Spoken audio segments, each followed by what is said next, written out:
All right, good morning. If you would, please silence your cell phones. Done. Thank you, Supervisor Miller. All right. This morning, the invocation will be offered by Pastor Jerry Storrs of the Sunland Lutheran Church in Casa Grande, and that'll be followed by the Pledge of Allegiance by Supervisor Surtee. Those who wish to participate, please stand.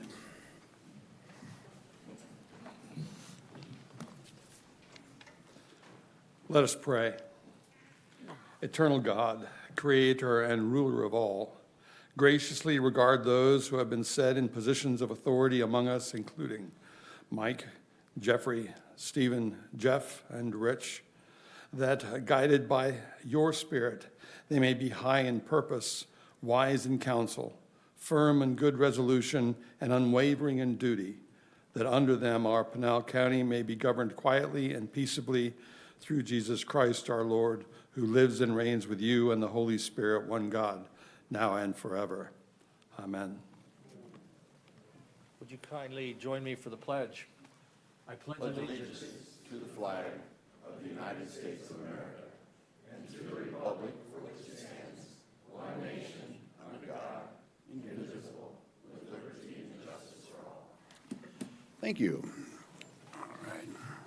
Well, welcome everybody to the Pinal County Board of Supervisors March 18, 2026 regular meeting. I would note that Supervisors Goodman and Vidiello are both attending telephonically today. So the first item up, did I miss something? You're looking at me like I missed something. Okay, just checking. Got to keep up, make sure I'm on track here. Okay, the first item up on the agenda is executive session.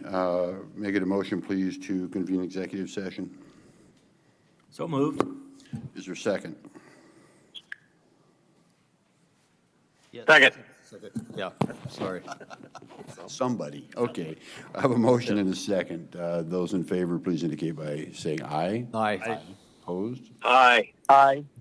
Here we go. Those are ayes. That's all ayes. Opposed? Hearing none, because it was all ayes. We're in executive session. We'll be back. Hey.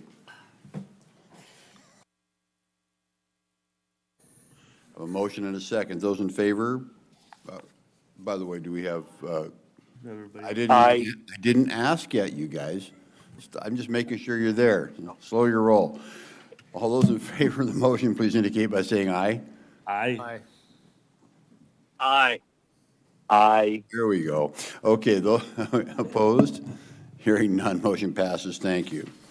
Next item, we're going to move item 18 up to the front of the meeting here, as it requires unanimous consent from the board, and Supervisor Goodman has some other obligations today.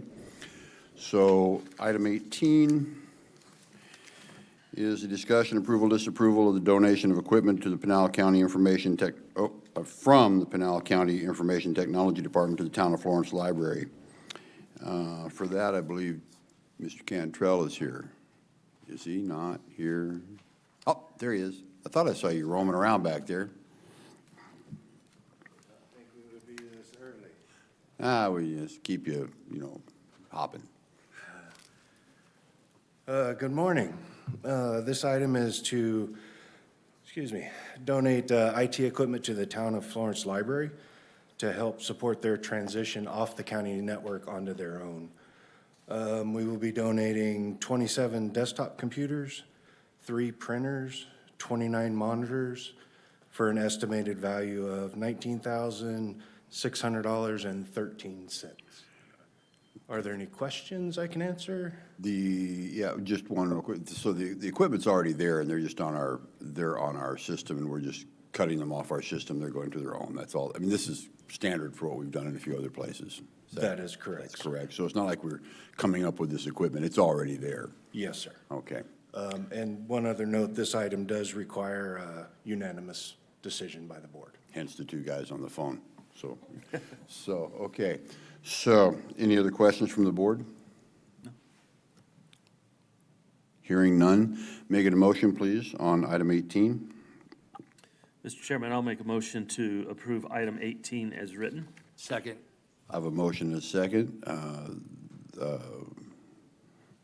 My mind just went blank. Yeah, thank you. That's the words. All those in favor, please indicate by saying aye. Aye. Aye. Aye. Aye. There we go, 5 ayes. So none Thank opposed. you. Thank you very much, Mr. Cantrell, appreciate it.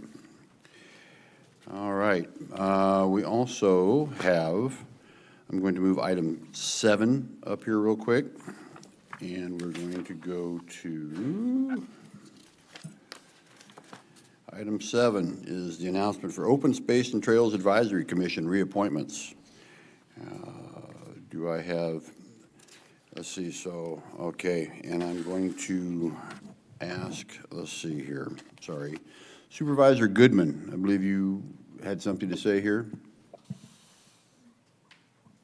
Yeah, this is Supervisor Goodman. We know that. Did you Okay, have, did all you right, have yeah. something, did you have something to say about this item? I do. I must be in a different country because the delay is so bad. But Judy Thorson, she's been a resident of Santan Valley for a number of years. She's also been part of the gardeners group that's done a lot of gardening and helping people out here. She's a great candidate for this position, and I appreciate your support in allowing us to appoint her to this. She's anxious to be a part of the Open Space and Trails Committee. Okay, and is Ms. Thorson here? You are here. Okay, good. We're going to take a picture with you. I'm just checking to make sure you're here. Otherwise, we're just going to be standing there going, you know. So, okay. Are there any of the others? Ms. Blasco, are you here? You're here. Thank you. Thank you for your service. Mr. Sullivan, are you here? No. Mr. Seidel? No. Okay. Mr. Miller, you are appointing Ms. Beers. Mary Sue? Is she here? Mary Sue, is she here? No. Okay. Well, first here, let's start this part. That's the announcement. We don't need to approve this. There's no vote. There's no vote. Okay. Then, Ms. Blasco, Ms. Thorson, if you'd please come down, we're going to take a picture with you. Because we like taking pictures. It's so fun. You guys on the phone, just smile.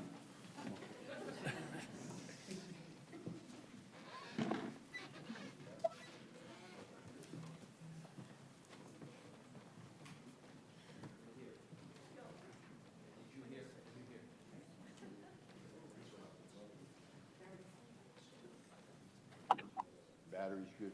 Yes. Okay.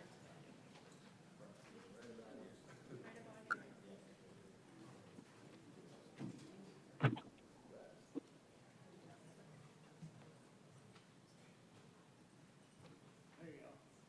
Scooch in just a little bit. There you go. Am I too far forward? It's like, it's me.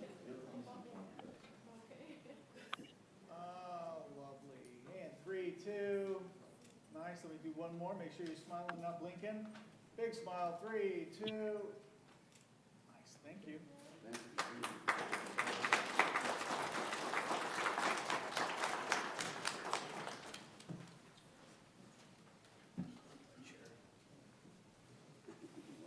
Yeah. Yeah, we need cardboard cutouts so we can all put everybody in. All right, now we'll go back to item number 2. Mr. Liu, County Manager's Report.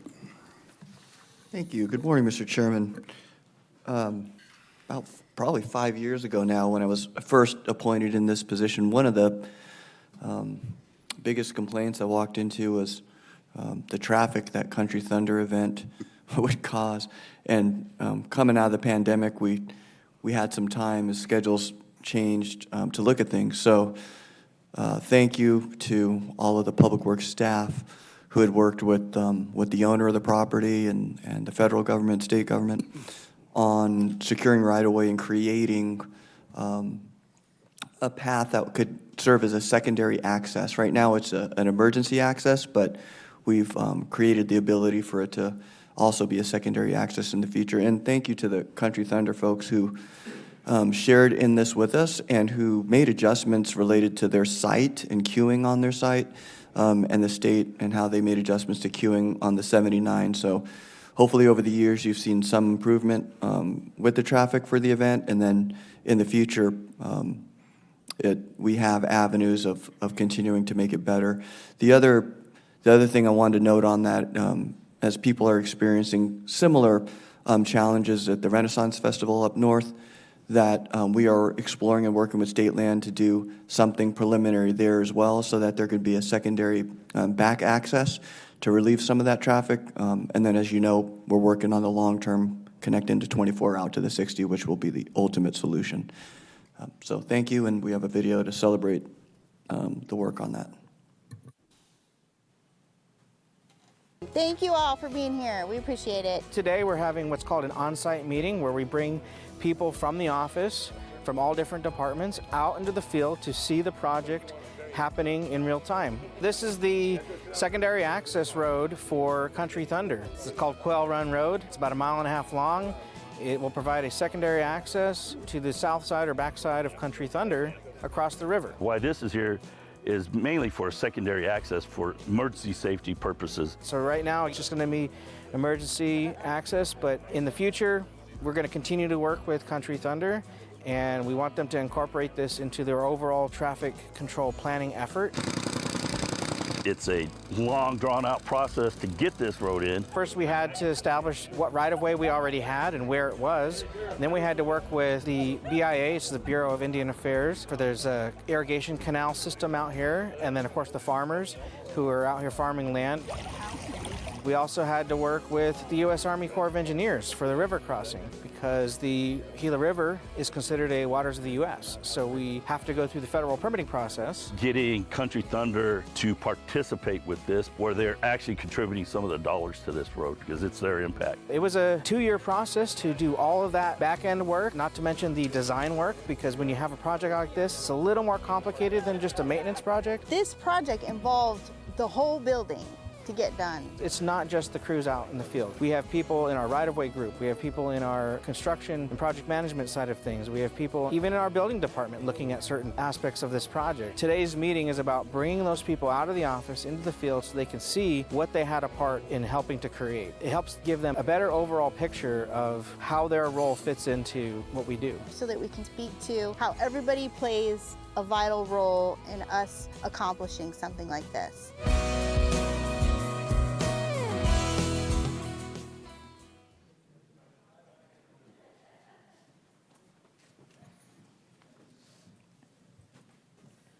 Thank you, Chairman. That's all. Thank you, Mr. Blue. All right. Let's see. Item number 3 is up next. Presentation of certificates of service to employees for 20, 25, and 30 years. Mr. Blue, you're back. We have 3 employees to celebrate this morning, all from the Pinal County Sheriff's Office. I'm not sure if the first, I'm going to take it a little bit out of order because I'm not sure if Ty Montgomery is here with us to celebrate or not, but he has been with us for 30 years. And I don't know if Sheriff Teeple is here this morning. Yeah, he's here.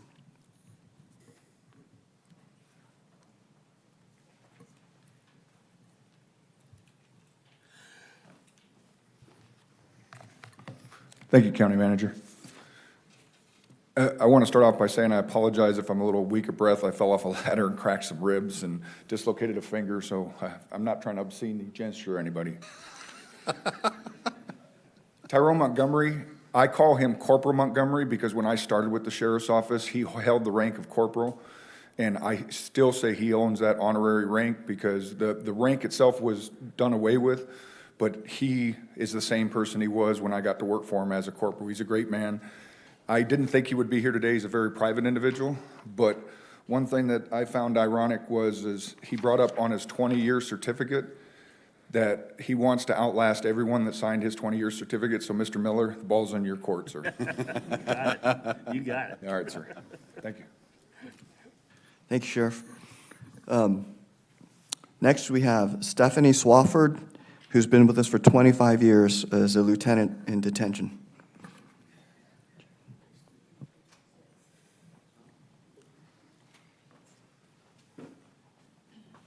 Good morning. Deputy Chief Gilbert Oils here at Pinal County Jail. Good morning, Chairman McClure, Vice Chairman Cedar, members of the board, Mr. Liu. This one's, I told Swafford I probably could have done a PowerPoint with her of on her leadership throughout the career here at the jail, so bear with me, I'm at 3 pages here. Today, we proudly honor Lieutenant Stephanie Swafford, badge number 1210, SWAF, we also call her, for 25 years of dedicated and distinguished service to the Pinal County Sheriff's Office and Pinal County Jail and community.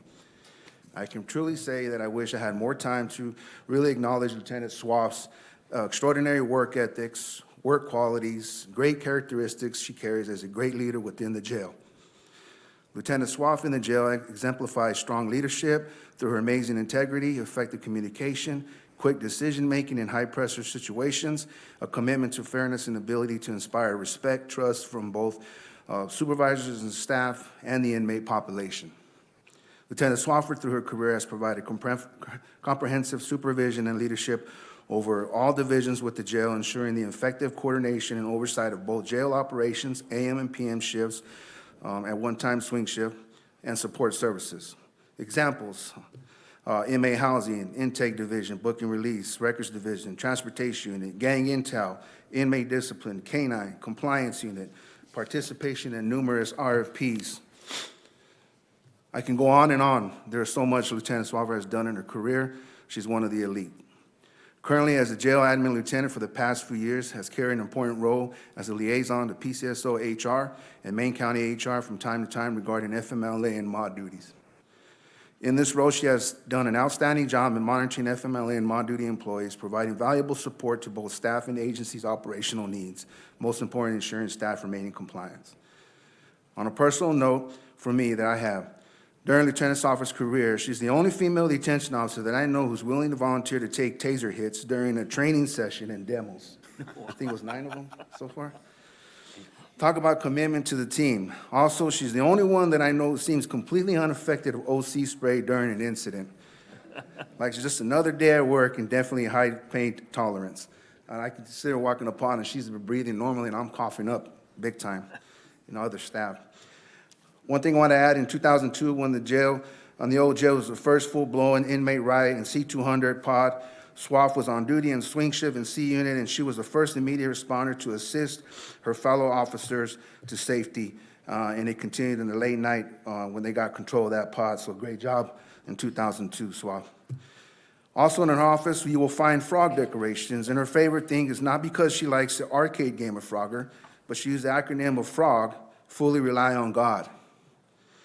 Beyond her dedication to the agency, Lieutenant Swafford is a caring person who deeply values her family and a loving home she provides for her dog.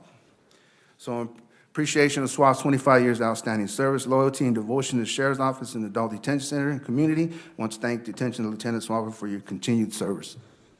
Wow, thank you.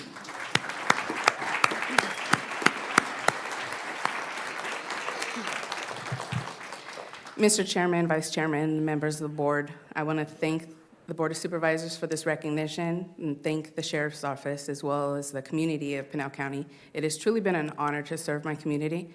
I want to thank my family who has always supported me and accepted the sacrifices that I've had to make on their behalf to do this job, my friends that show up for me, and my Lord and Savior, Jesus Christ.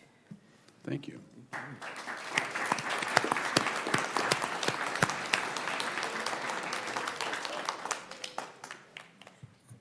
And don't run off, all you guys, because we're going to, more pictures, we got to do pictures. Okay. Yep. Last but not least, we have Warren Edwards, who's been with us as a detention officer for 20 years.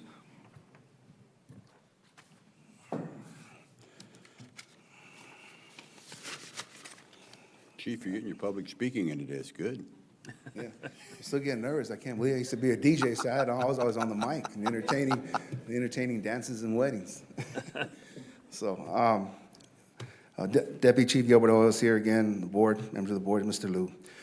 Today, we proudly recognize and honor Detention Officer Warren Edwards, badge number 1300, for 20 years of service in the Pinal County Sheriff's Office and Pinal County Adult Detention Center. Through his career, Officer Edwards has worked in positions of transportation, graffiti abatement, where he would interact with the community and clean up the graffiti in the community, as well as the first community resource officer at PCSO.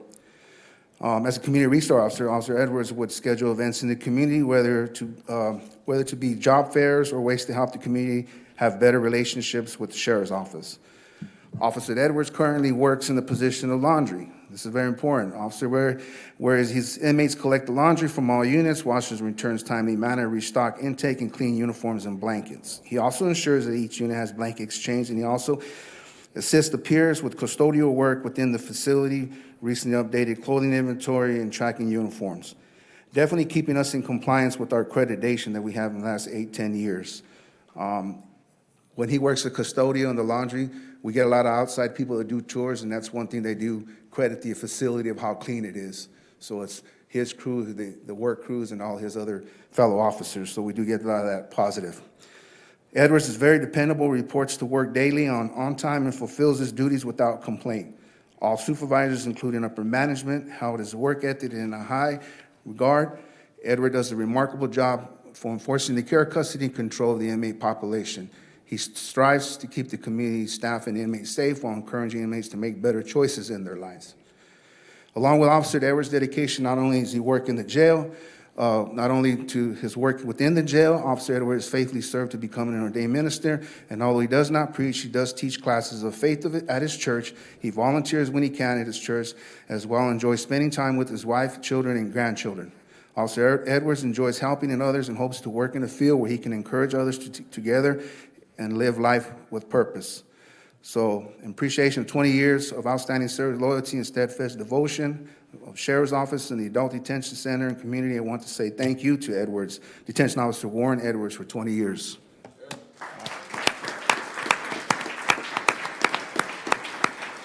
Speech?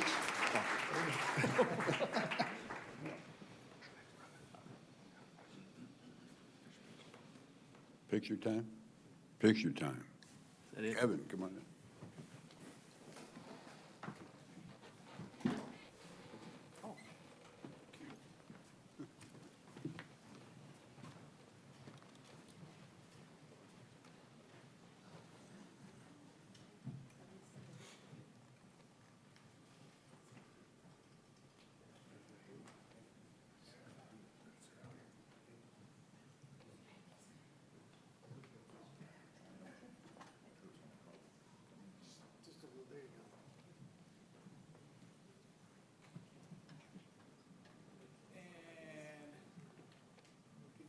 Nice smile, 3, 2. We're gonna do it again just to make sure. 3, 2, you guys good? Okay. And nice big smile, 3, 2. Awesome, thank you.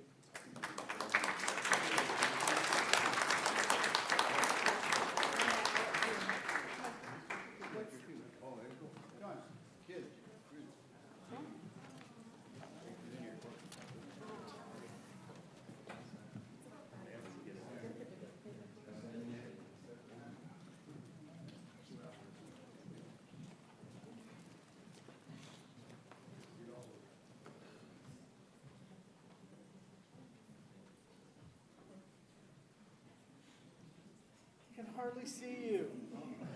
There you go. I know I can't see you. There you go. There you go. All right, nice big smile, even down front. 3, 2. We're gonna do one more. There you go. 3, 2, 1. There we go.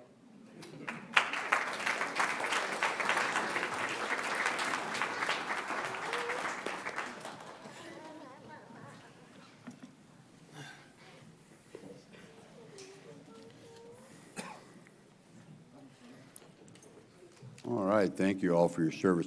This is scary sitting up here because I see tons of attorneys in the back of the room. I know what it's for, but it's just kind of creepy when you got so many attorneys in one room, one spot, you know? Okay. Item number 4 is the supervisor district updates. We're going to start with Supervisor Miller. All right. I don't know, did they send any photos over? They did. So my update, I wasn't present. I was telephonically present with the meeting last last week, I guess it was. Anyway, but we had a signing by the governor. The governor came to Pinal County to sign a document that now put the Pinal AMA into a designation, which is, it was a process we called the ADOS. And that has turned the corner for the water solutions for the Pinal County area. It's very, very important. It took 10 years to get this legislation, multiple facets of legislation passed and arranged and put together. And I can't thank the governor enough for seeing it through because it went through 2 different administrations, and it's always difficult to keep everybody focused. I had little to do with it other than I was called 2 different things. I was called the chief cat herder, and I was also the water boy. So I was that guy that when they came off the field, I slapped them on the back and said, "You're doing a great job. Don't worry, we're going to get back in there." And but it was a team, and everybody you see in that photo right there had something to do with getting this ADOS passed and signed by the governor. It was a big day for Pinal County. I'm proud to be a part of it. And again, I thank everybody that participated in that process. It took 10 years. The first meeting actually was held here when I put the stakeholders group together. Had ranchers, farmers, industry, water companies. I had anybody and everybody that had something to do with water in this room. And I said, I told them 2 things. One, failure is not an option.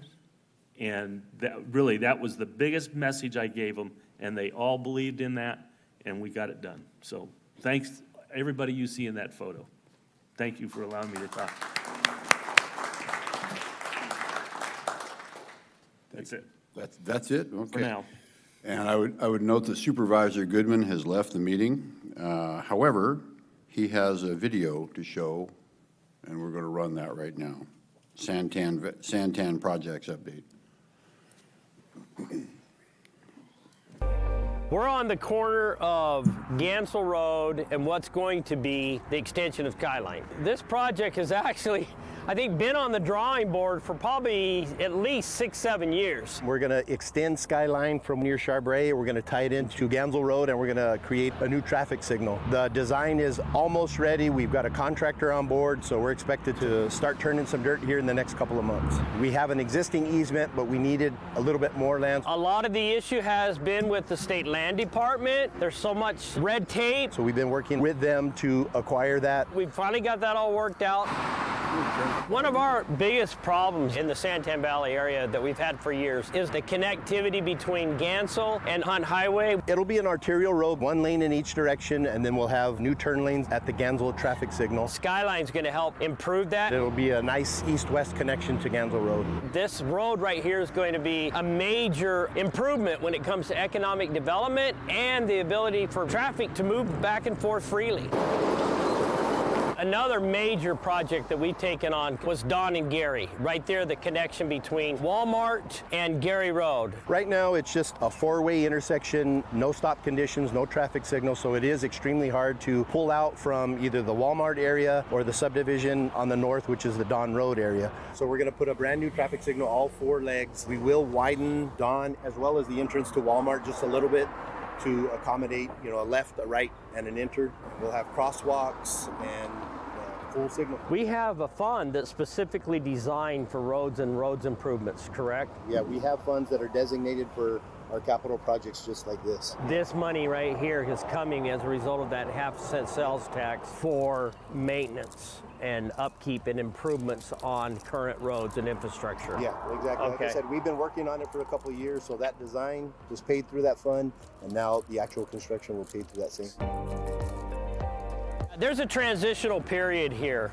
that we're going to be working with Santan Valley, which we've been doing that already. We've been meeting with their town council, with their leadership. Those individuals have been a big part of all of our conversations right now on the existing projects. And then new projects for the future, it will now be the new town's responsibility. There's probably going to be some IGAs where we'll be working together in conjunction with them, similar to what we've done in other cities and towns. Bottom line is, we as a county want to see all of our cities and towns thrive. So we're going to do everything in our power to work with them to improve the quality of life and preserve the safety of the citizens here in our county.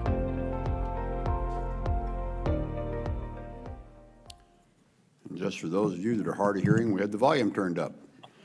And if you could hear well, you won't hear well anymore. So just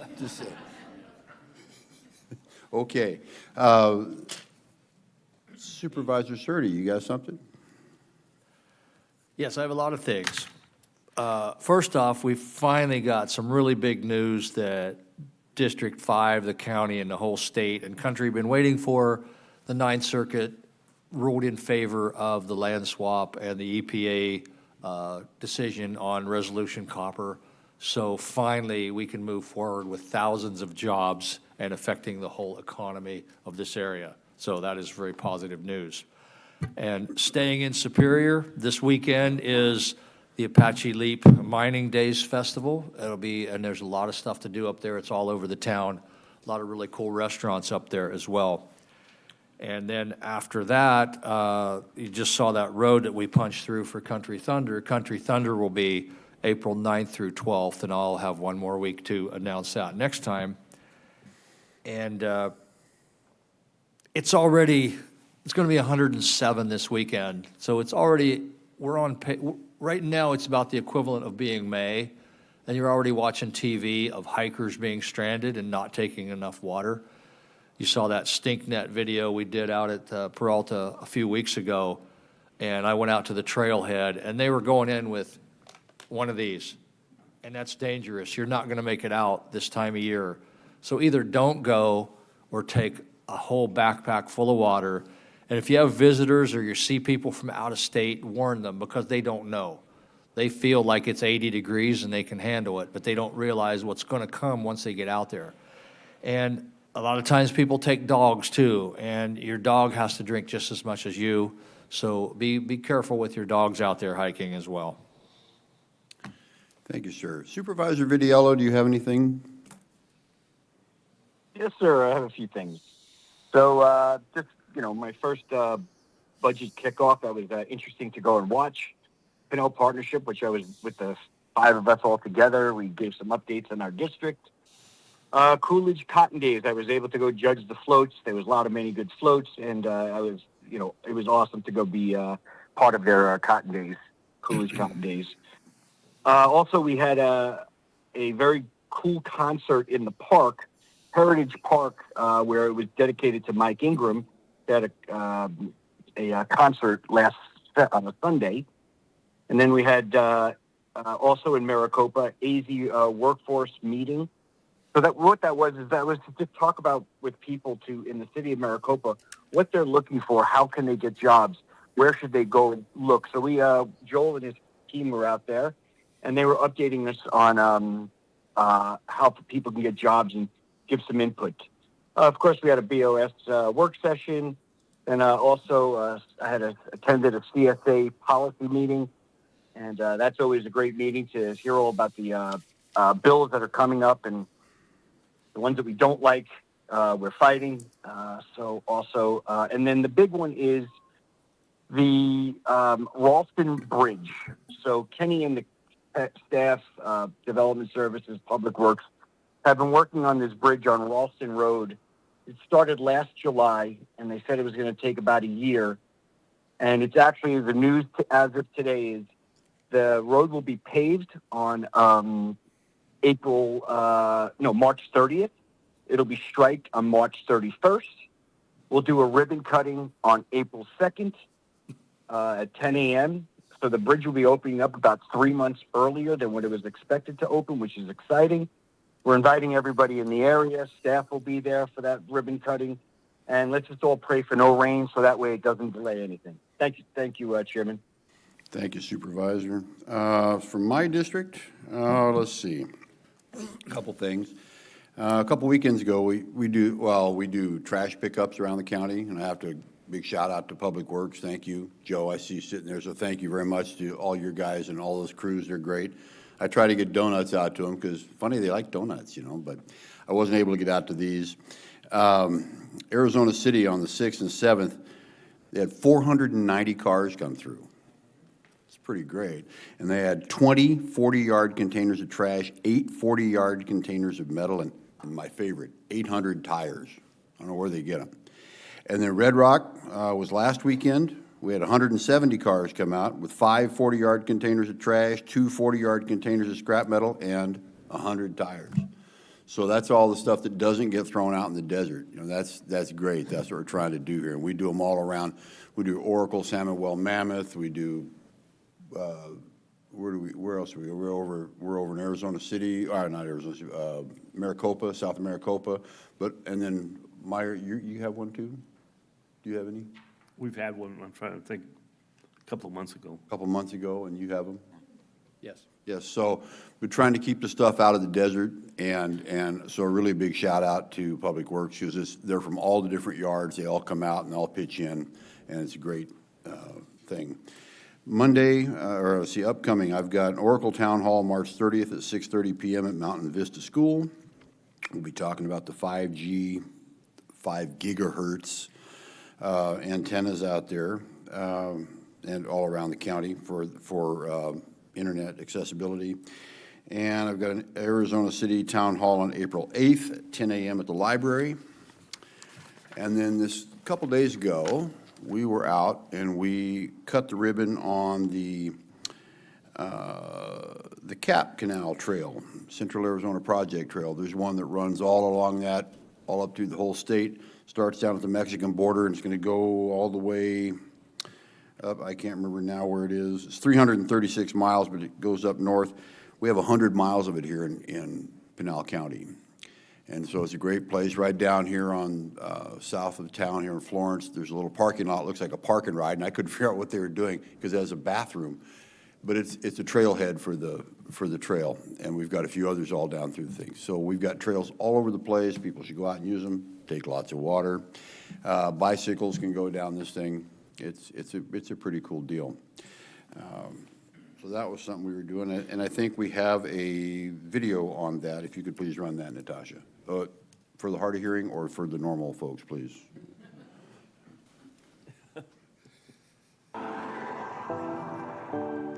Good afternoon, everybody. Today was the ribbon cutting on the CA. And that's it? Okay, well, we're out of here. Look like a trailhead. Jeff, can we come back to me for one small thing after?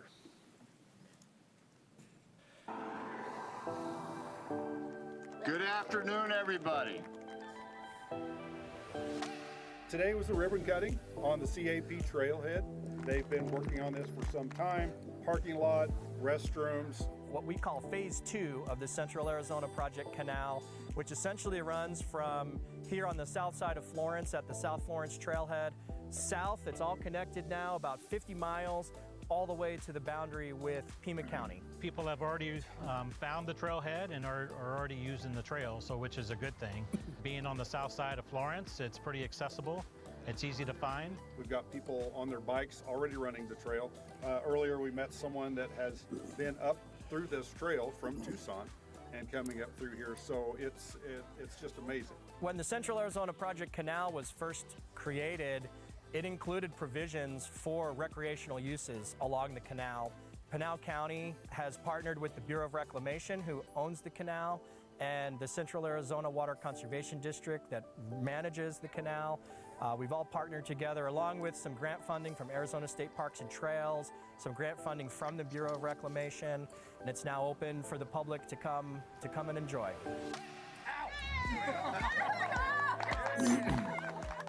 That's the beauty of the town of Florence, is that we have all these different areas, and this just adds to it. For the stretch we're looking at here through Pinal County, there was no access along it. So this is brand new access for multiple use, essentially equestrians, mountain bikers, and hikers, trail runners, dog walkers, anybody on foot.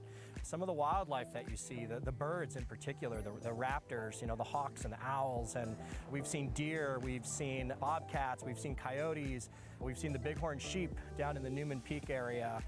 So really just rich and vibrant, and a great example of the scenery and the animals and the culture of Central Arizona. Here in Pinal County, we have a little bit of everything. The plan is to link the north side of Florence to Apache Junction up at Baseline Road. So even though this is the grand opening for Phase 2, we've already started the process for Phase 3 so that you can not only just hike from here, but you can to the south, but you can hike here to the north into Apache Junction. Long distance isn't in the cards for everybody, but you can come here to this trailhead. If you want to walk your dog, you can head down the trail to whatever point you're comfortable, turn around, come back to the trailhead. Or if you want to go from here to Tucson, you're welcome to do that too. For us, it's all about making the best out of this area and for our town and for our residents. Okay. Thank you. All right, item number 5 is discussion updates. Oh, I'm sorry, back up. Supervisor Surtee. I was reminded when you talked about desert dumping that there was an incident in the last few weeks where a resident actually was able to film some desert dumpers, and it went on social media. And because of that, I believe Sheriff Teeple was able to capture them. They got the clear view of the license plate. So I want to just use this as a reminder about desert dumping, which is in all of our districts, and it's terrible. And at one time, I know there was a reward system through the county attorney's office, and we're trying to find out if that's still in place. If so, this guy definitely deserves it because it made an example of this. And don't do it in Pinal County to our desert. So if someone can find that out, that would be great. Vice Chair Surtee, we are looking into that, and I will get back to you with the information as soon as I have it. Okay, thank you. Thank you, Chair. Good, sorry about that. Okay, thank you. All right. Now, item 5, discussion and updates regarding the 2026 Arizona State Legislative Session. I've got Supervisor Miller and I've got Ms. Lewis sitting out there with her smiley face. Mr. Supervisor Miller. Thank you, Mr. Chairman. Last week was another wait and see as the bills have transferred from the House over to the Senate and the Senate to the House, and some of them are finding their demise and dying, and some of them are continuing. And there's also some trickery going on where they do strike-alls and put legislation on bills that have died. It's crazy. It's kind of wait and see at this point in time. Although Dana's going to talk about some HCR bills that are, and this is what's so frustrating. They start out as good bills, and now they have modified them to where they're going to be horrible bills. I had a lobbyist and I were talking one day out in front of the House of Representatives. He said, that's the one building where you could walk in with a thoroughbred horse and 2 days later come out with a 3-hump camel. And I think that's very true about that place. It's just crazy in there, and why they would take something good and destroy it, I have no idea, but I don't have much else to say. I probably should have stopped before that. We'll have Dana come on up. And A 3-hump camel? Yeah, which there is not one. No, yeah, no, I've ridden a 1 and a 2, but a 3 I've never seen. That's Okay. my point. Okay, just checking. Ms. Lewis, good morning. Chairman McClure, members of the board, Dana Lewis, Pinal County Recorder. We are in the 2026 57th Legislative Second Regular Session, and it is in its 66th day. So far, bills introduced have been 2,121. Resolutions transmitted to the Arizona Secretary of State as ballot referrals from last session were 3. We're watching as an additional 5 this session that may find their way to the ballot as well. This is, of course, a concern because we're hearing the number 20 that they're looking at bringing to the ballot. Too many referrals means that more ballot real estate is utilized, and multiple card ballots, which can create voter fatigue for those of us who are in election administration. We know that's always something of concern. We've been doing our best to make sure that we are communicating with our legislatures. Bills transmitted to the governor, 5 have been signed and 15 have been vetoed. We talk about some of the interesting things that happen behind the scenes with strike bills and things dying. I would like to shout out and send a thank you to Senators Gowan, Senator Mesnard, and Representative Neil Carter. We've recently had some really great productive stakeholder meetings with them, some of the legislation that they were running, specifically to stop deed and notary fraud, had some really robust conversations. So while we know that this is a buzzword right now, like previously it was election integrity, they're listening to us and ensuring we're part of those conversations. 2 other big bills in committee this week, HB 2805, which basically gives equal to everyone, which is a wonderful thing. Schools, major special taxing districts will be involved with that. And then SB 1687, we've heard about them moving up the primary, which we already did with the first bill signed by the governor this year, but they're talking about moving it to May. That is a huge bill, and that would be a huge accomplishment, and it just impacts so many other pieces in statute. So again, we're watching that, having those conversations. The most concerning to us right now is there is a HCR 2001, SCR 1001. This is a constitutional amendment to the election processes. Originally, when we saw it, we were offering some language changes to it. What appears to be happening last night and this morning is not something I'm comfortable with. So after today's or this morning's meeting, I'll be at the legislature. I stand for questions. Any questions for Ms. Lewis? Hearing none. Real quick. Oh, also. Just real quick. But I see one. Those HCR numbers again? 2001 and 1001. 1001. And HCRs don't go to the governor, they go to the ballot. This is the thing that's kind of hard to understand for some folks, so it'll show up on the ballot. Chairman McClure. Ballot, is it this ballot or will it be? So Chairman McClure, Mr. Miller, these ones, because of when Sunny Day happens, they would go to this ballot. They would go to the general election ballot. Hence the reason we are concerned about, again, ballot real estate and, voter fatigue. Because when you throw, you've got all of these major elections happening for jurisdictions, state, federal elections, county elections, and then you throw all of these HCRs on there, SCRs, and we're talking about multiple card ballots, which administratively is a bit of a reach, and it's a lift. We can do it in Pinal County because we have the best team ever. However, but I look at some of our partners too, and it gets really difficult. And if I may, sure.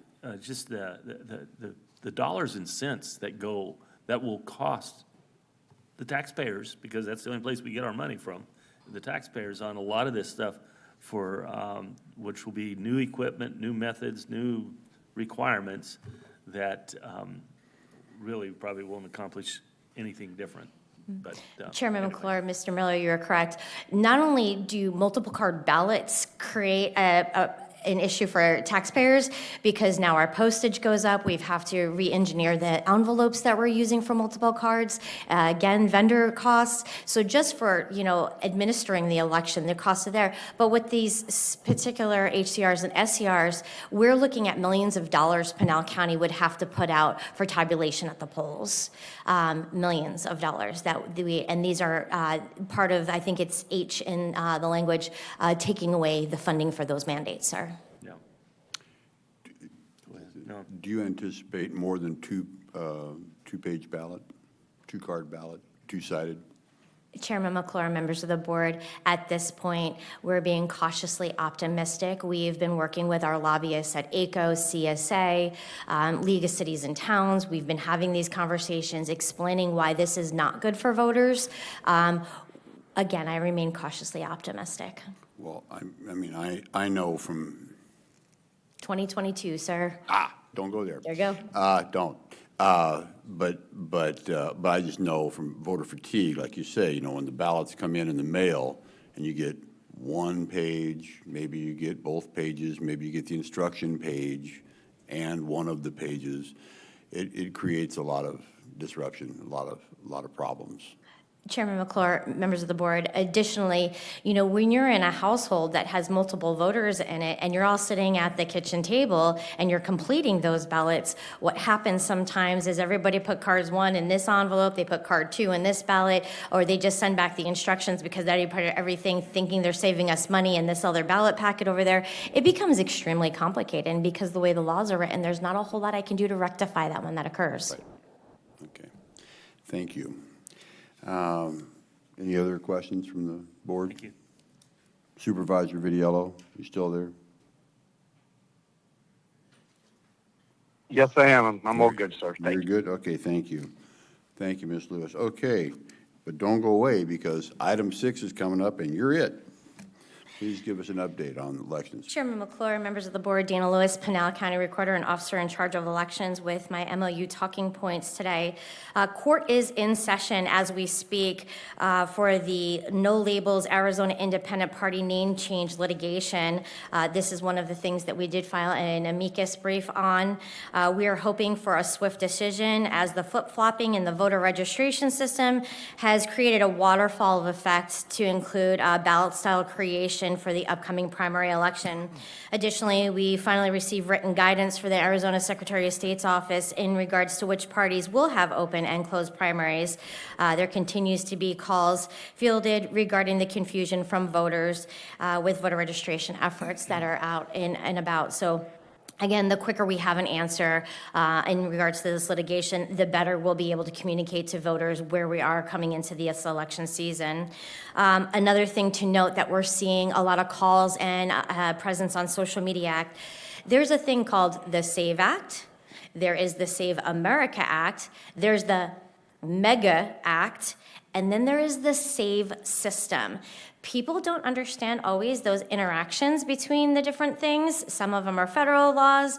We do have some laws, with election stuff going on in Arizona right now, but there is the SAVE system. In Pinal County, we use the SAVE system to prove documentary proof of citizenship. Nothing else, just that. Which means, by the way, SAVE, please, acronym definition.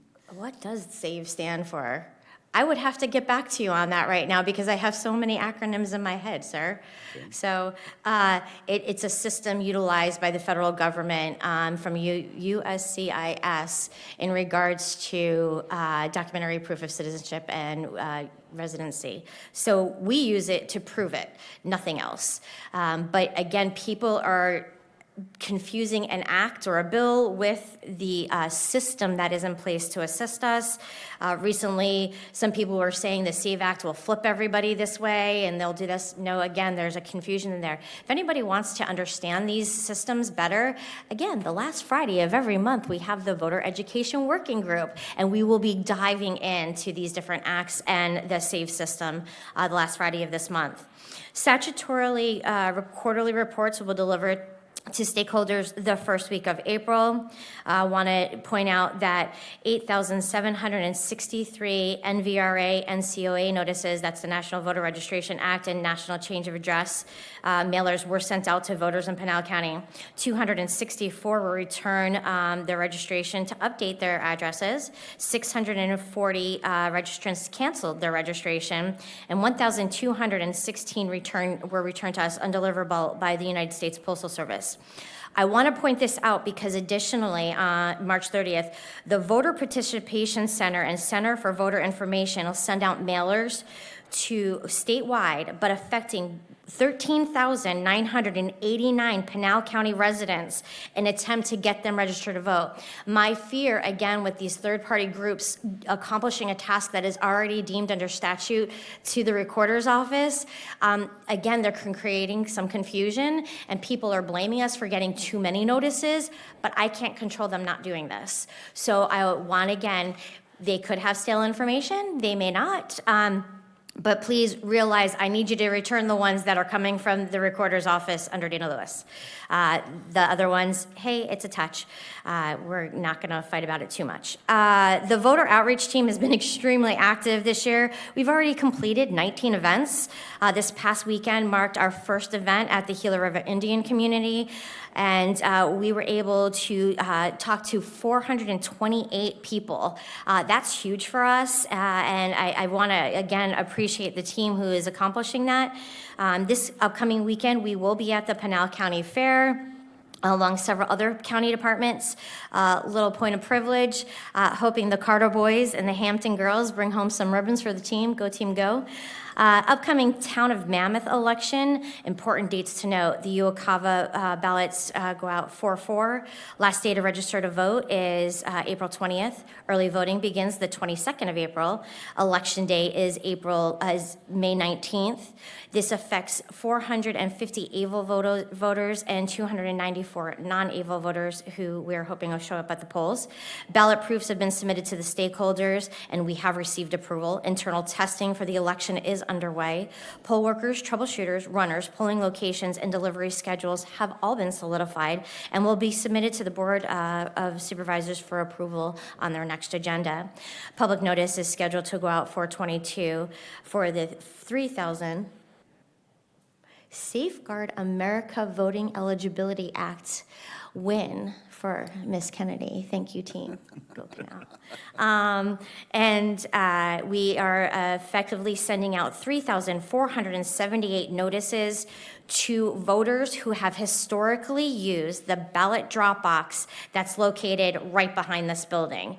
Why? For those of you who don't know, this entire complex is under construction, and it's really hard to get to that box. I don't want to take it away for the people who work here,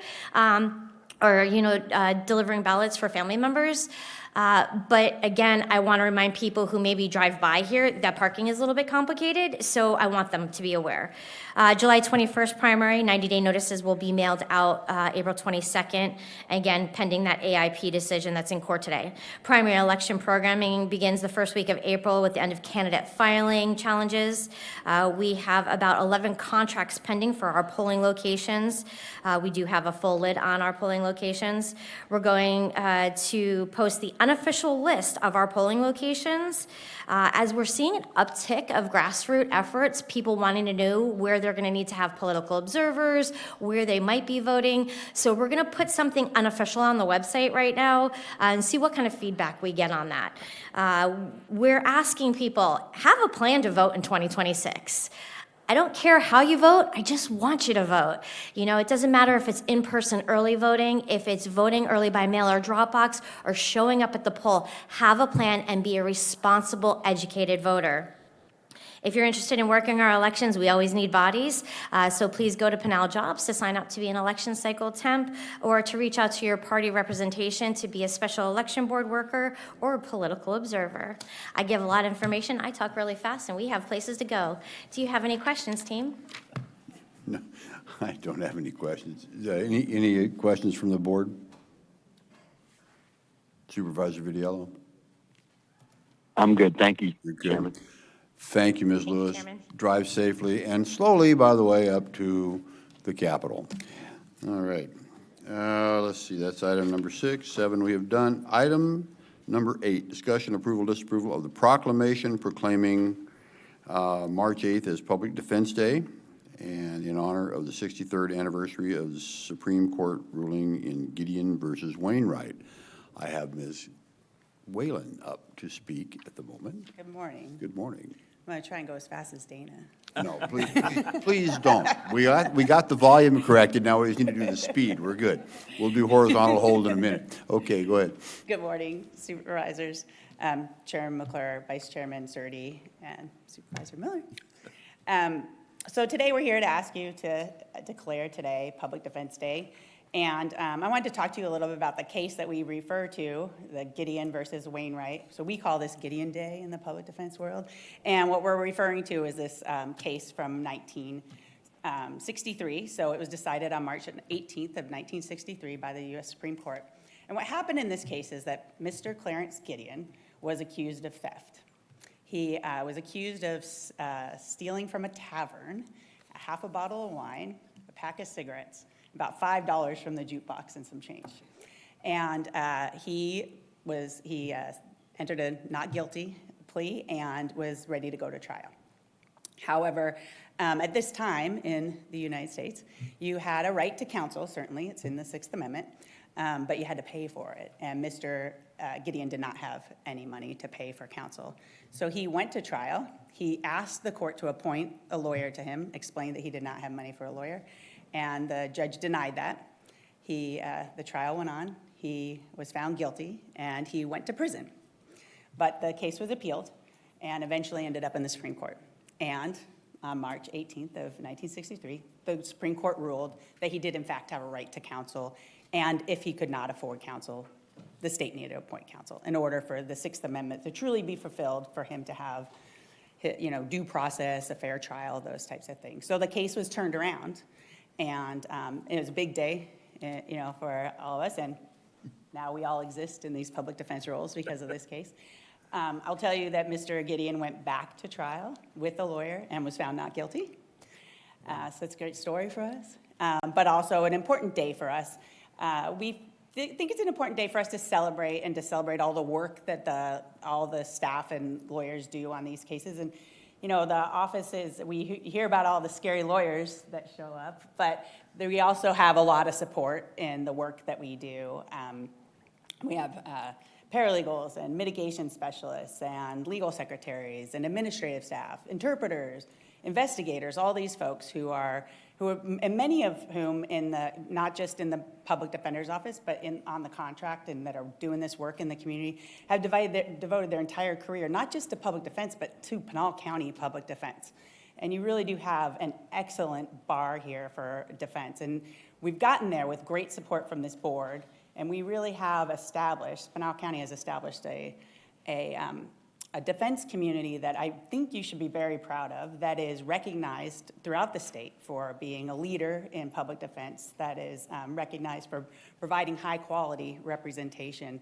And we appreciate all the work that our contractors, as well as all the lawyers in the office, are doing. So we ask that you recognize this day as Public Defense Day. Thank you, Ms. Whalen. Any question? Can I ask you a Supervisor question? Miller, yeah, absolutely. So Gideon versus Wainwright? Yes. And Wainwright was the store owner? Or No, I who was believe that Wainwright? was the judge. I was like, I should look up this procedural history. Yes, it was the judge. He was the judge? Oh, okay. That's interesting. I just was That's how that wondering, works. Because it's usually like, it would have been the state or something when he went to Right. court originally. Well, I think that because the judge, it was a ruling in the court that he did not get a lawyer, that was. sort of- Wainwright denied the counsel. Right. Denied appointing counsel. Okay. Great story. Love it.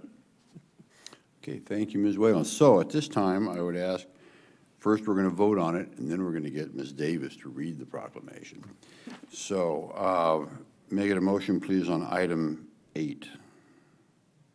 Mr. Chairman, Go ahead. you want a motion? I do, yes. I make a motion to approve proclamation for March 18th, 2026 as Public Defender's Day. Second. I have a motion and a second. Those in favor, please indicate by saying aye. Aye. Aye. Aye. There we go. Those opposed? Hearing none, motion passes. Thank you very much. Ms. Davis, would you please read the proclamation? I guess I don't have to introduce you. No, you don't get Haley to, is an you're attorney. done. You're She's done. a trial attorney in the public defender's office. Hello, Chairman McClure and members of the board. As Kathy Whalen said, my name is Haley Davis, and I have the honor of being a defender attorney with the Pinal County Public Defender's Office. I want to first start off by thanking you all for the opportunity to speak on such a vital part of our Constitution and for continuously providing funding and support for our public defenders and a court-appointed counsel. Your continued support highlights the rights guaranteed in the Constitution belong both to the poor and also to the rich. I also want to take a moment to recognize and thank the leadership of and within Pinal County Public Defense Services who are behind me. Their guidance, integrity, and commitment to this work makes a meaningful difference to people like me and others similarly situated to me. They have created an environment where we are supported, challenged, and encouraged to grow. Their leadership is a testament to a simple but powerful idea that when you place good people in a position of leadership, good things follow for this office, for the system, and most importantly, for the community we serve here in Pinal County. Lastly, I want to express my own personal gratitude for your support of the Pinal County Public Defender Services. This continued support has allowed me a place to grow both professionally and personally. Professionally, in the way that I've learned more in my time here than I probably have in my whole life, and personally because every day this work brings purpose to my life and allows me to feel fulfilled in the ways that I am working. Now on to why we are here. Whereas on March 18th, 1963, the United States Supreme Court ruled in Gideon v. Wainwright that citizens charged with a crime who cannot afford an attorney should have one appointed for them. And whereas public defense services not only represent its clients, but it also upholds the rights set forth in the United States Constitution of every accused person to have a fair trial or to obtain a just result from the legal process. Recognizing that, as the Constitution itself implies, justice must always be balanced. And whereas in this ruling, Justice Hugo Black wrote that even the intelligent and educated layman has small and sometimes no skill in the science of law. If charged with crime, his is incapable, generally, of determining for himself whether the indictment is good or bad. And without the aid of counsel, though he be not guilty, he faces a danger of conviction because he does not know how to establish his innocence. And whereas a just society requires a rigorous system of checks and balances to ensure that no government agency or administrative body operates outside the constraints of the law, and that the power of the state is perpetually met with the scrutiny of constitutional oversight. And whereas Pinal County continues to uphold the constitutional rights set forth in Gideon v. Wainwright through the continued growth and support of public defense services. And whereas this Pinal County Public Defense Services attorneys and their support staff continue to work tirelessly to provide essential, constitutionally guaranteed legal services to those who would otherwise not have access to them. And whereas it is fitting to recognize and celebrate the dedication and commitment of public defenders, appointed counsel, and all those who work tirelessly to uphold the right to counsel and ensure access to justice. Now therefore, be it resolved that the Pinal County Board of Supervisors hereby proclaims Wednesday, March 18th to be Public Defense Day. Thank you. Thank you, Ms. Davis, and I say not guilty. Okay. Okay. So, I think, congratulations. And I think now we're doing a picture. Yes, I see the camera Have coming. it in the back there. Oh, yeah.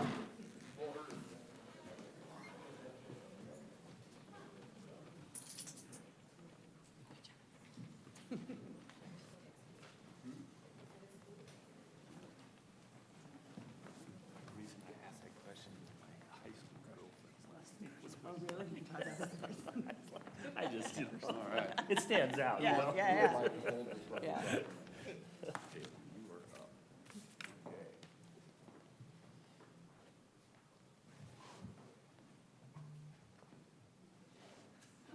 There you go. There you go.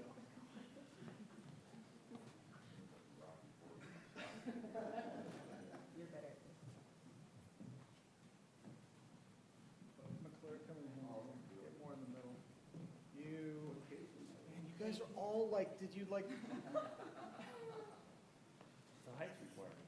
They're all the same. Okay, here we go. I can make this work. And everybody look in here. Nice smile. 3, 2. We're gonna do it again. 3, 2. Last chance. Don't screw it up. 3, 2. All right, thank you. Good. Thank you all. Thank you.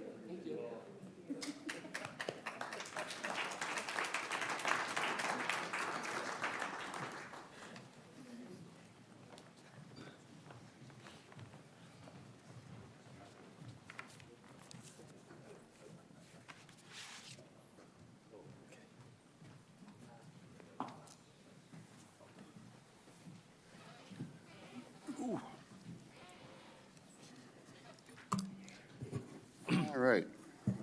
Let's see, we are now at item number 9, discussion, approval, disapproval of proclamation adopting May 10 through May 16 as Peace Officers Memorial Week, and May 7th as Peace Officers Memorial Day. Sheriff Teeple, anything you'd like to say before we vote? Thank you, Mr. Chairman, Vice Chairman Surdy, members of the board, Pinal County.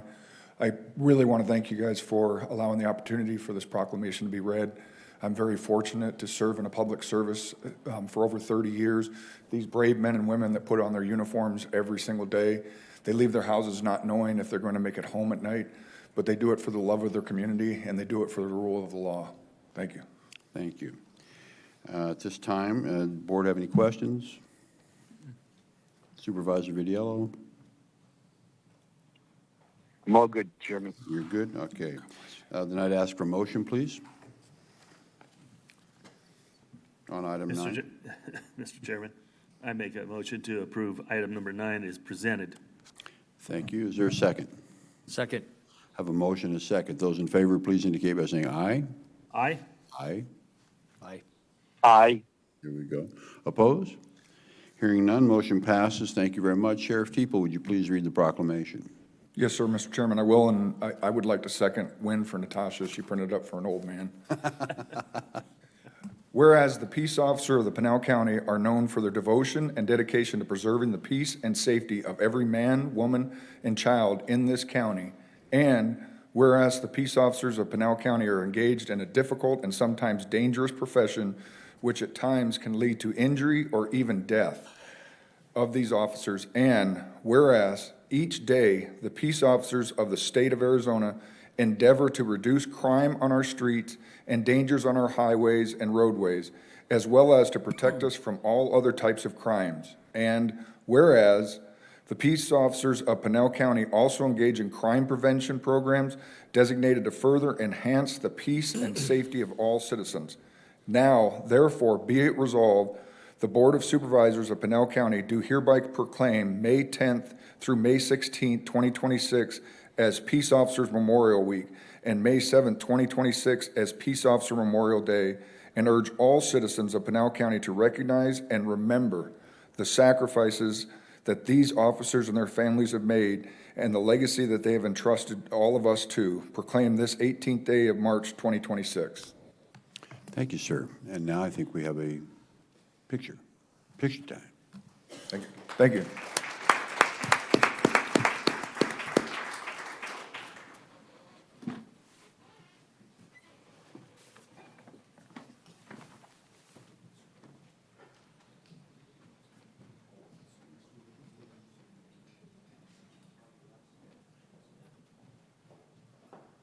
Deputy Sanders, you got a moment?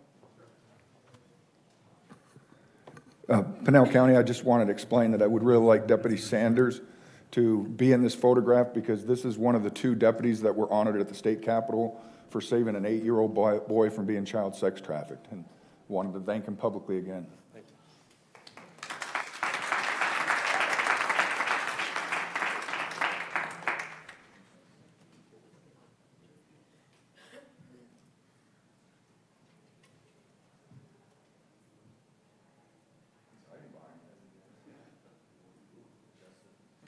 I have a warrant.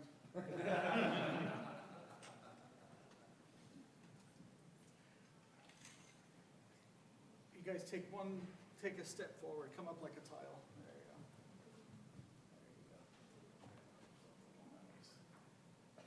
There you go. All right. And look in here, 3, 2, and one more. 3, 2, 1. Thank you.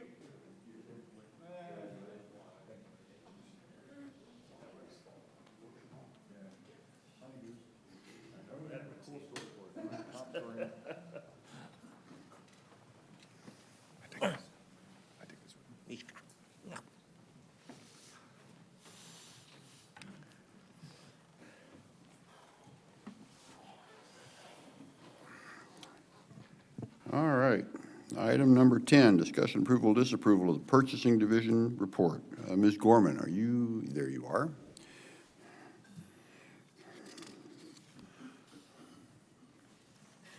Good morning.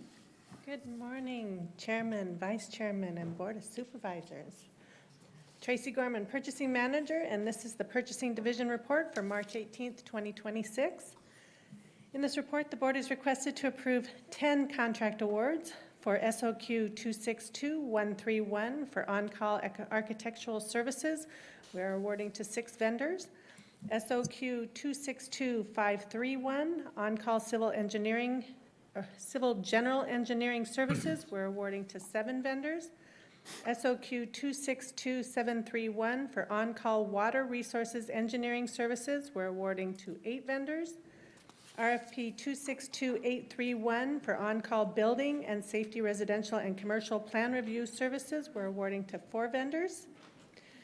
SOQ 262931 for on-call traffic engineering services, we're awarding to 4 vendors. RFP 263031 for on-call transportation planning services, we're awarding to 5 vendors. SOQ 263131, we're awarding for on-call geotechnical engineering services we're awarding to 3 vendors. Say that 5 times. SOQ 263331 for on-call subdivision regulation services. For RFP 263731 for immigration resource attorney services. And for SOQ 264631 for on-call environmental engineering services, we're awarding to 2 vendors. The board is requested to approve 2 contract amendments for RFP 223426 for public health accreditation consulting and RFP 244121 for inmate communications. We are requesting the board approve 2 amendments to competition impracticables over 100,000 per procurement code section PC1-502. And lastly, there are 6 cooperative purchasing agreements we would like to notify you of as they are between 100,000 and 250,000. I will stand for questions. Thank you, Ms. Gorman. Are there any questions from the board? Supervisor Vitiello? Thank you, Chairman. I'm good. Thank you. Okay, thank you. In that case, we have no questions, so may I get a motion, please, on item 10? Mr. Chairman, I'll make a motion to approve the Purchasing Division report for March 18th as presented. I have a motion. Is there a second? Second. I have a second. Motion and second. All those in favor, please indicate by saying aye. Aye. Aye. Aye. Opposed? Hearing none, motion passes. Thank you, Ms. Gorman. Have a great day. Item 11, consent items A through BA. All items indicated alphabetically below will be handled by a single vote as part of the consent agenda unless a board member, county manager, or member of the public objects at the time the agenda item is called. I have a request by Supervisor Sturdy to pull item X. Are there any others from the board who wish to call an item out? Hearing none. County manager? None. Public? Any items wish to be pulled? Mr. Reveles? Item E as in easy. Easy. All right. Are there any others from the public that wish to call out an item? Very well. Seeing none. May I get a motion, please, on items A through BA minus E and X? Mr. Chairman, I'll make a motion to approve the consent agenda of items A through BA minus X and E. I have a motion. Is there a second? Second. Motion and a second. Those in favor, please indicate by saying aye. Aye. Aye. Aye. Opposed? Hearing none, motion passes. Thank you. And we will start with Mr. Reveles. Item E. Please, sir, what's your question?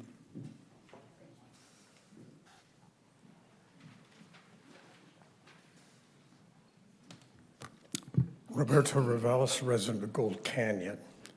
Mr. Chairman, we see these grant applications come before us quite regularly. The assumption is that these grant applications are expected to be approved by the Gila River Indian community. Have we ever had any of these grants disapproved is a question.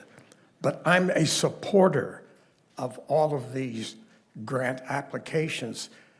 E is simply one of 23 applications before you today, totaling $2,204,849.95, all for commendable purposes to be used to improve the lives of people in Pinal County.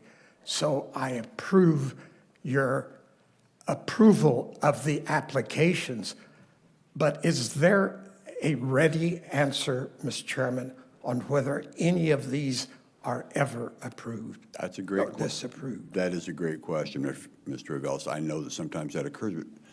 But I have a person right there, Ms. Patel, that can answer that question, I think. We'll see. Thank you, Chairman. I'm giving you a lot of confidence here that you're going to answer the question. Absolutely. Thank you. Members of the board, Heather Patel with the Office of Budget and Finance.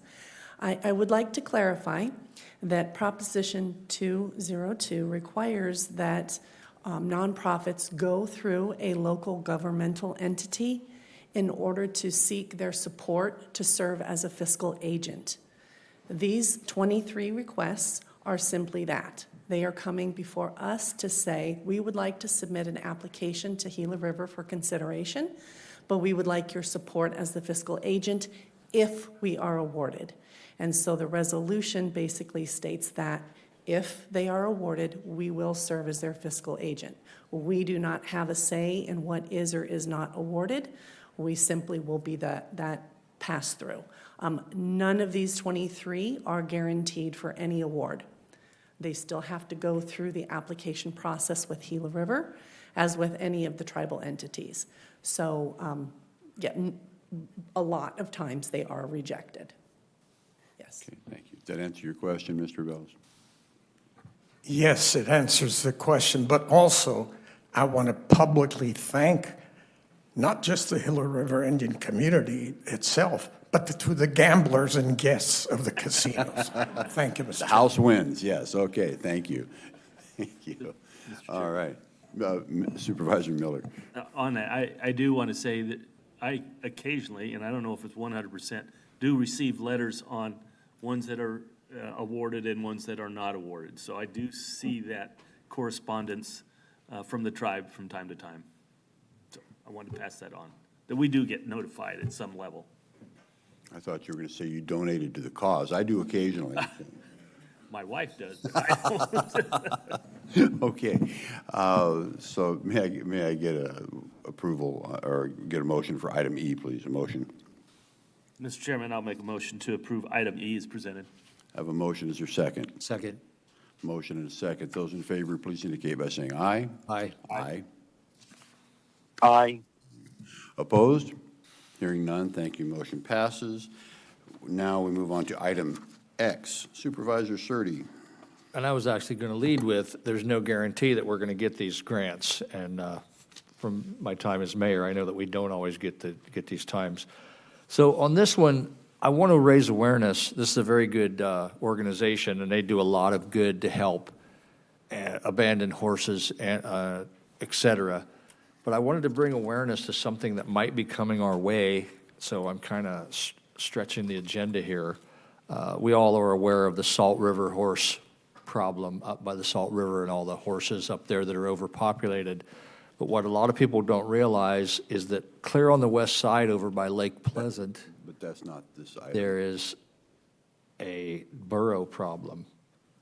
And this is about rescuing. But that's outside the agenda, that you're. Okay, I told you I was You're stretching. stretching, but you blew the bubble. It's gone. No, we Okay. can't go that far. Anyway, they're all going to end up over here in Florence. So. Okay. That was a stretch. Don't. Okay, so for item X. So I will ask that we approve item X. Okay, I have a motion. Is there a second? Second. Second. I have a motion, a second. Those in favor, please indicate by saying aye. Aye. Aye. Opposed? Aye. There we go. Opposed? Hearing none. Thank you very much. Motion passes. All right. Let's see. We are, at this time, I'm going to recess the Board of Supervisors' regular meeting to convene into the Pinal County Flood Control District Board of Directors meeting, and we will go to that. Let's see. We have outside counsel available for questions if we have on item C. This is consent items A through C, I believe, is all, yes. And so I'm sorry, I might. So all items indicated alphabetically below will be handled by a single vote as part of the consent agenda unless a board member, county manager, member of the public objects at the time the item is called. Are there any questions by the board or wish to pull any items? Hearing none. County manager? None. Public? Hearing, seeing none, may I get a motion, please, on items A through C on the flood control district agenda? Mr. Chairman, I'll make a motion to approve the consent items A through C on the Pinal County Flood Control District meeting. Second. I have a motion and a second. Those in favor, please indicate by saying aye. Aye. Aye. Aye.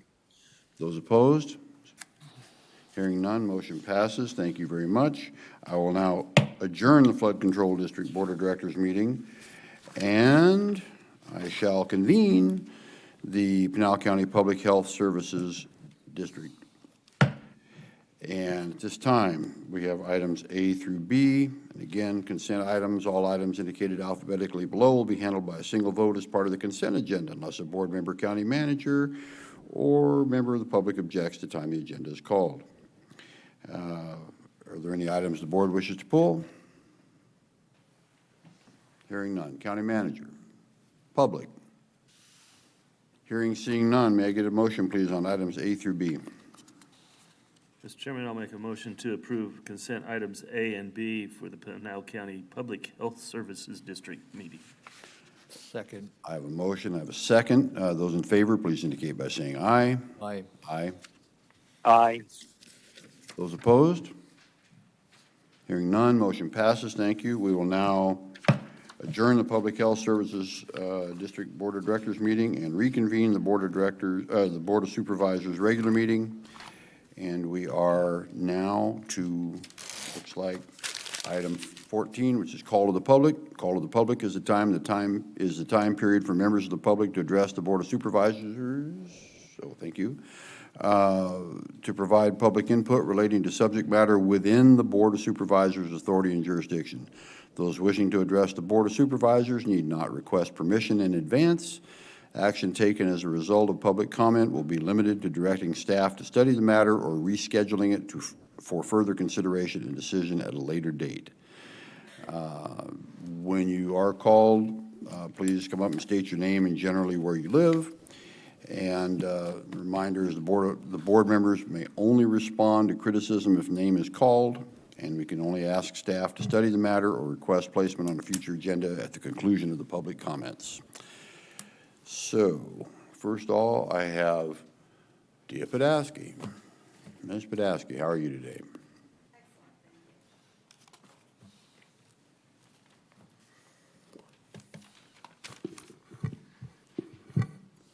I'm Dia Podolsky, and I live in unincorporated Pinal County, home of the Gila River, Pima, and Toda Autumn tribes.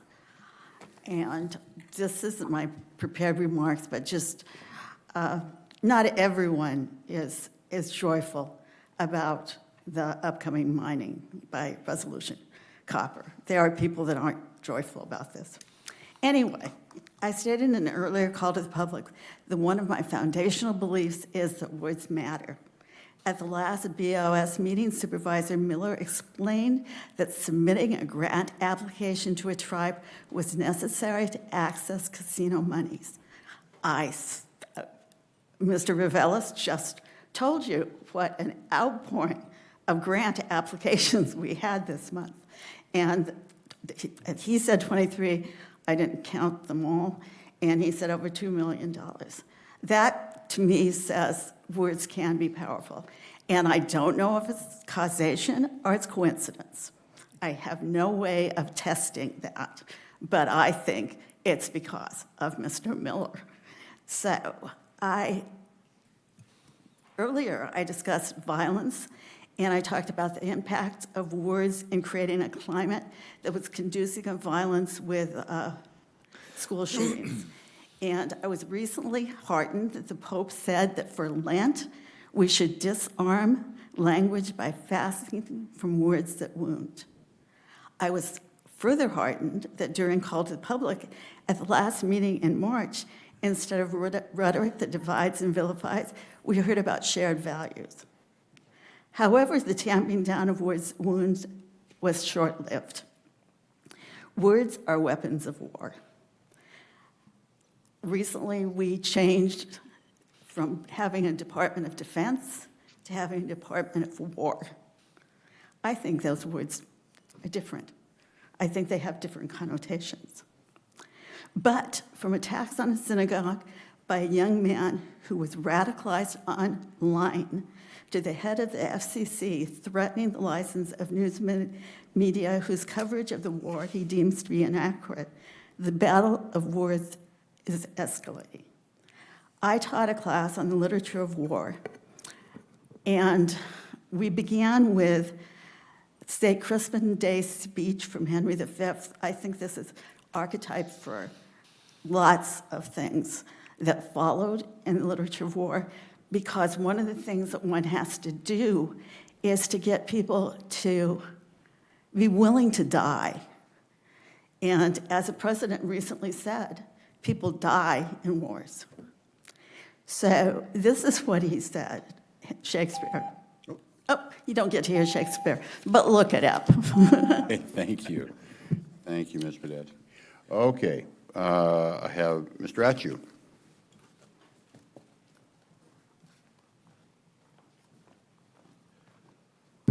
Ralph Atchu, Eloy, Arizona. I'll be leaving additional relevant information for the board with the clerk from retired EPA official Kevin Green.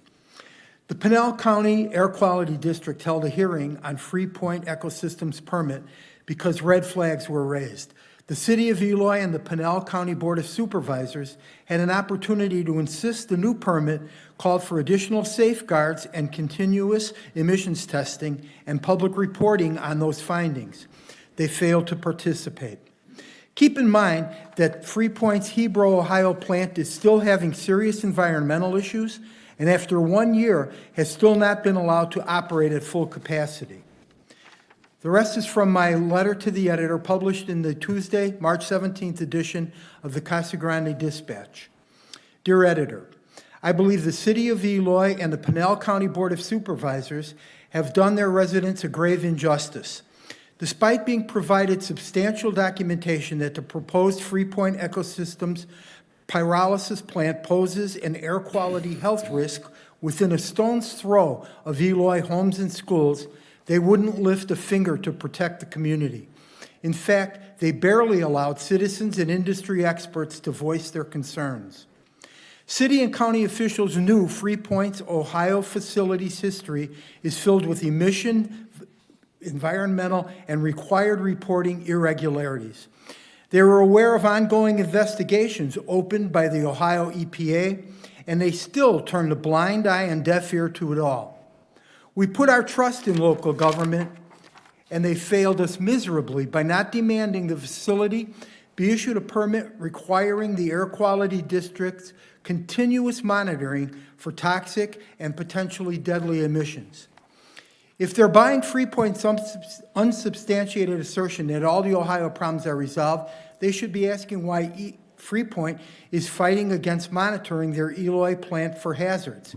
In fact, if Free Point's so confident they've corrected those missteps, they should insist on continuous monitoring to assuage public concerns. If Free Point causes or worsens a single cancer or child's asthmatic condition, that won't be an accident, nor should we blame Free Point. That fault will fall on you, the Board of Supervisors, and the City of Eloy. That said, congratulations to my district supervisor, Miller, for all your hard work on water conservation. I just wish you'd pay more attention to the threat posed by Free Point in your district. Thank you. Thank you. And that's all the cards I have. Are there others that wish to speak? Yes, Ms. Hawes.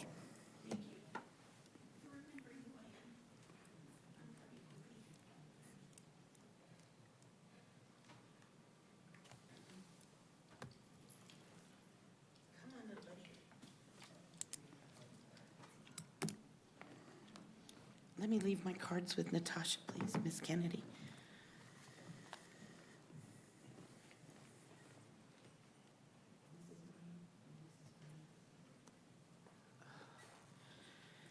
Hello, my name is Shemin Hawes. I am from San Manuel, and I represent the San Manuel Community Forum Group. I'm here today to talk mainly about my opposition to mining in the copper corridor, specifically the Faraday Copper Project and Resolution Copper up in Superior. When I hear people talk about how gleeful they are that Resolution has won another battle against the Apache people, it makes my heart sick. It makes me feel like I'm watching someone dancing on the graves of the Apache people. And it especially makes me sick when I hear of their mining days and referencing Apache Leap, which, if you know any history of the Apache people, they leapt off that point because they refused to surrender to the people that were oppressing them and continue to do so to this day. One of my representatives, the chairman of this board, and I don't want to name his name because I don't want to open the door for him to respond to criticism. I just want you to know how abysmally you are failing to represent me. You cannot drink copper. And when I hear that you are being led to believe that Faraday Copper, a foreign mining operation, is going to bring jobs to San Manuel and the copper corridor, it just encourages me to tell you to get educated. Please don't listen to these corporate behemoths that can afford to grease the wheels of this government. Please listen to the people that you are supposed to represent. We cannot drink copper. I urge you to please reference the Arizona Mining Coalition's website regarding a January 11th public meeting in the Santan Valley by PhD Dr. Emmerman entitled How to Turn Fresh Water into Toxic Waste, Resolution Copper, a Case Study. There are many ways to find out what's really going to happen, and what they are doing is stealing our groundwater rights and improving their place on the stock market, and you're giving them credence, and it makes me sick. Thank you for listening. Thank you. Any others that wish to speak to the board? Mr. Rack.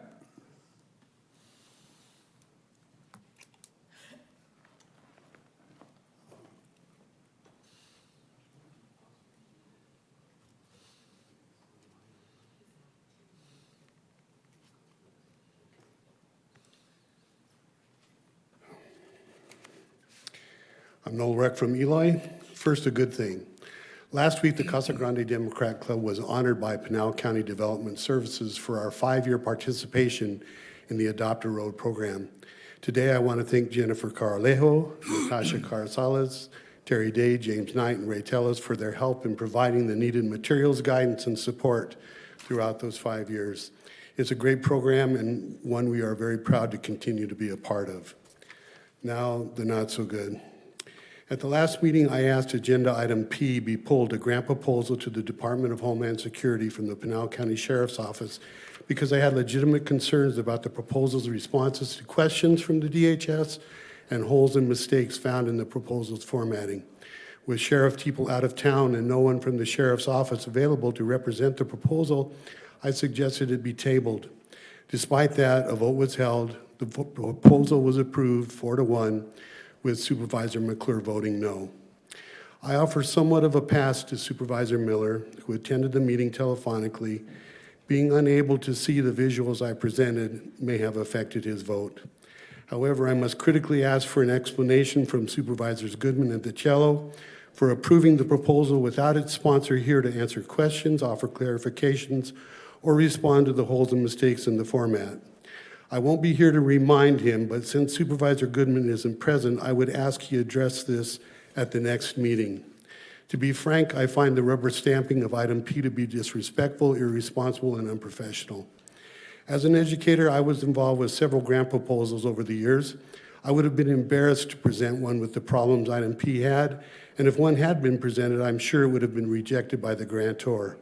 Perhaps DHS doesn't hold grant proposals to a high standard and is willing to overlook obvious problems. If so, that's yet another problem among many others for that agency. The vote is now water under the bridge, but a decent respect for your constituents and your position demands an explanation. Now, another aspect of this issue. Another speaker noted when an agenda item is pulled, the sponsor is at a disadvantage in not knowing the concerns ahead of time and thus may not be prepared to provide a meaningful response. Workable solutions might be offering notes to the sponsor before the meeting starts, emailing notes within the 3-day agenda notice the county provides, or sponsors self-scrutinizing their items for possible concerns in case their items are pulled. I will note, knowing the many concerns I had, I did bring a copy of my notes for Sheriff Teeple to look over had he or a representative been here. Bottom line, there was much wrong with what transpired that with introspection and adjustments can and should be avoided in the future. Thank you. Thank you, Mr. Reck. Any others that wish to speak? Mr. Reveles.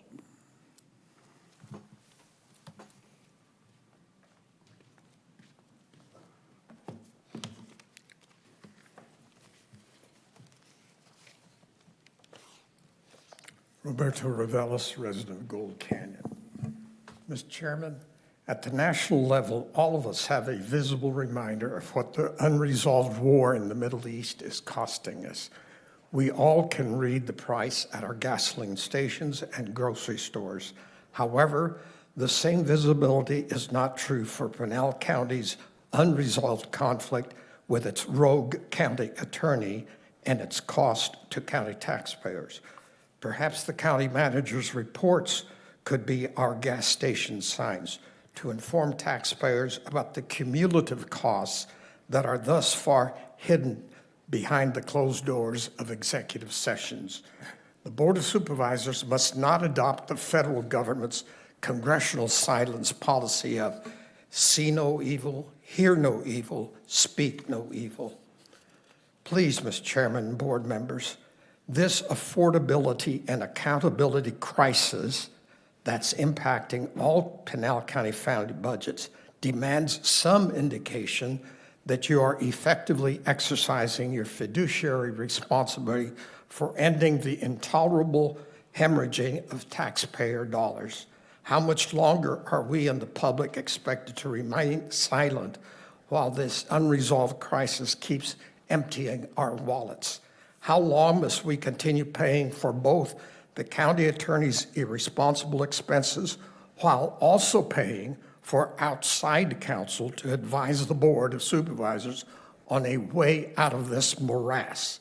Surely our Arizona statutes provide a way out of this intolerable situation of a county attorney who is continuing to create costly chaos with his irresponsible performance in office. Please examine all available governance tools and use them in concert with Pinal County's voters to end these political theater failures of the county attorney. Transparency and accountability demand no less from all of us. Please direct staff to study this matter. Thank you, Mr. Chairman. Thank you, Mr. Reveles. Any others? You've already spoken, Ms. Hodge. Mr. Ellsworth, you're up, I believe.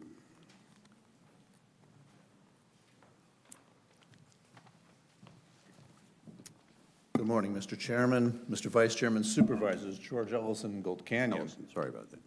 Sorry about that. I mispronounced your name. I'm sorry about that. Oh, that's okay. Once more into the breach. At the State of the Union, President Trump asked both parties to stand if the first duty of the American government is to protect American citizens, not illegal aliens. The Democrats sat.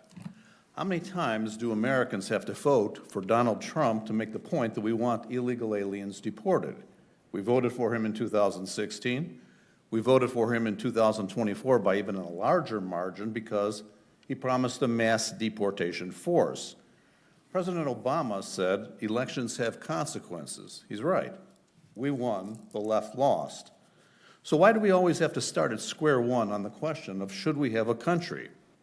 Well, the open borders crowd says two counter-arguments, virtue signaling and lies. First, the virtue signaling. While never so much as acknowledging the Americans who are brutalized, raped, and murdered by illegal aliens, the media is awash with humanizing details about toddlers. If you've ever known a toddler, they cry a lot. They probably were crying coming into the country, but I guess we're not allowed to have a country if a child of an illegal alien cries. Another popular argument from the compassion exhibitionists is to inform us that illegal aliens are human beings. Yeah, that's the problem. If they were carburetors or something else, illegal aliens wouldn't be an unfathomable burden on our country and wouldn't be illegally voting in our elections. They wouldn't be raping little girls, taking over apartment complexes, and hauling in the drugs that have killed millions of Americans. They wouldn't be scamming Medicaid, COVID-19 relief funds, child nutrition programs, and a long list of other services funded by the U.S. taxpayers. Now the lies. The illegal aliens supposedly create all kinds of businesses, yes, like thousands of Somalian fake daycare centers, birth tourism, many illegal alien truck drivers who crash into and kill Americans because they don't know how to drive and they can't read signs in English. The most enraging lie about illegal aliens is the claim that they actually commit less crime than the native population. The stupidity of this argument is mind-boggling. These aren't people we're stuck with. We can take in anyone we want. Why would we ever admit any criminals into our country? What is on the plus side of the ledger to balance out criminal? We also need to remember that even the illegal aliens who aren't raping little girls, trafficking drugs, or stealing from government programs are still overwhelmingly poor, skilled, unskilled, unemployed, non-English speaking people and in need of great heaping gobs of U.S. government assistance. This is our last chance to save our country. Thank you. Thank you. Any others that wish to speak before the board? Okay, hearing, seeing none, I'll close the call to the public. Supervisor Surtee, you were called, Vitiello and Goodman as well. Do you have anything to say this time? I don't recall being called. Ma'am, he did. Yeah. Vitiello, you have anything? I'm good, Chairman. Thank you. Okay, thank you. Mr. Goodman can't respond as he's not here. I was called in directly there. I think, I wasn't named by name, but just the fact that I brought up that we were pro-copper. Is that probably, is that what you meant? No. In which case? He was talking about item Yeah, P from last week. yeah, so if that was that, then yeah, then without copper, there wouldn't be anybody. No, it wasn't copper. This is the sheriff's application. Oh. To, I think, for Stone Garden. I think that's what it was. Yeah, but no. No, yeah. what? I'm sorry. Okay. I don't think I did Can you get please called. correct? Yeah, Okay, I'm sorry. Well, so no, okay, then never mind. Don't say anything. okay. Okay. I would, though, direct staff that we do need to update the cost of the outside counsel and attorney war, essentially, that we have going on. Thank you. With that, we will go on to item 15, which is a continued case, public hearing and discussion, approval, disapproval of ordinance number 2026-PZ-023-25, an ordinance approving case PZ-023-25, which has been continued from March 4th board meeting, and I would, and the public hearing is also still open. Ms. Dokar, you're right there. Hi. Good morning, Chairman McClure, board members, Sangeeta Devkar, Planning Supervisor, presenting this rezone case. It's PZ 02325. It is the Philip Berto's proposal. Requesting a rezone from general rural district to a neighborhood commercial zoning district, which is C1. The size of this total project is going to be 3.93 acres.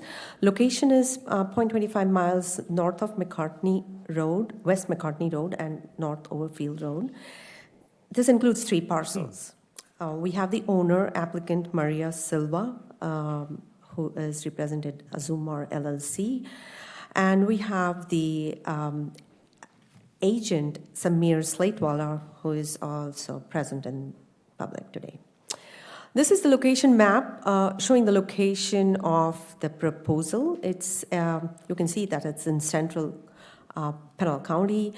West of Coolidge, east of Casa Grande in the unincorporated area of Pinal County.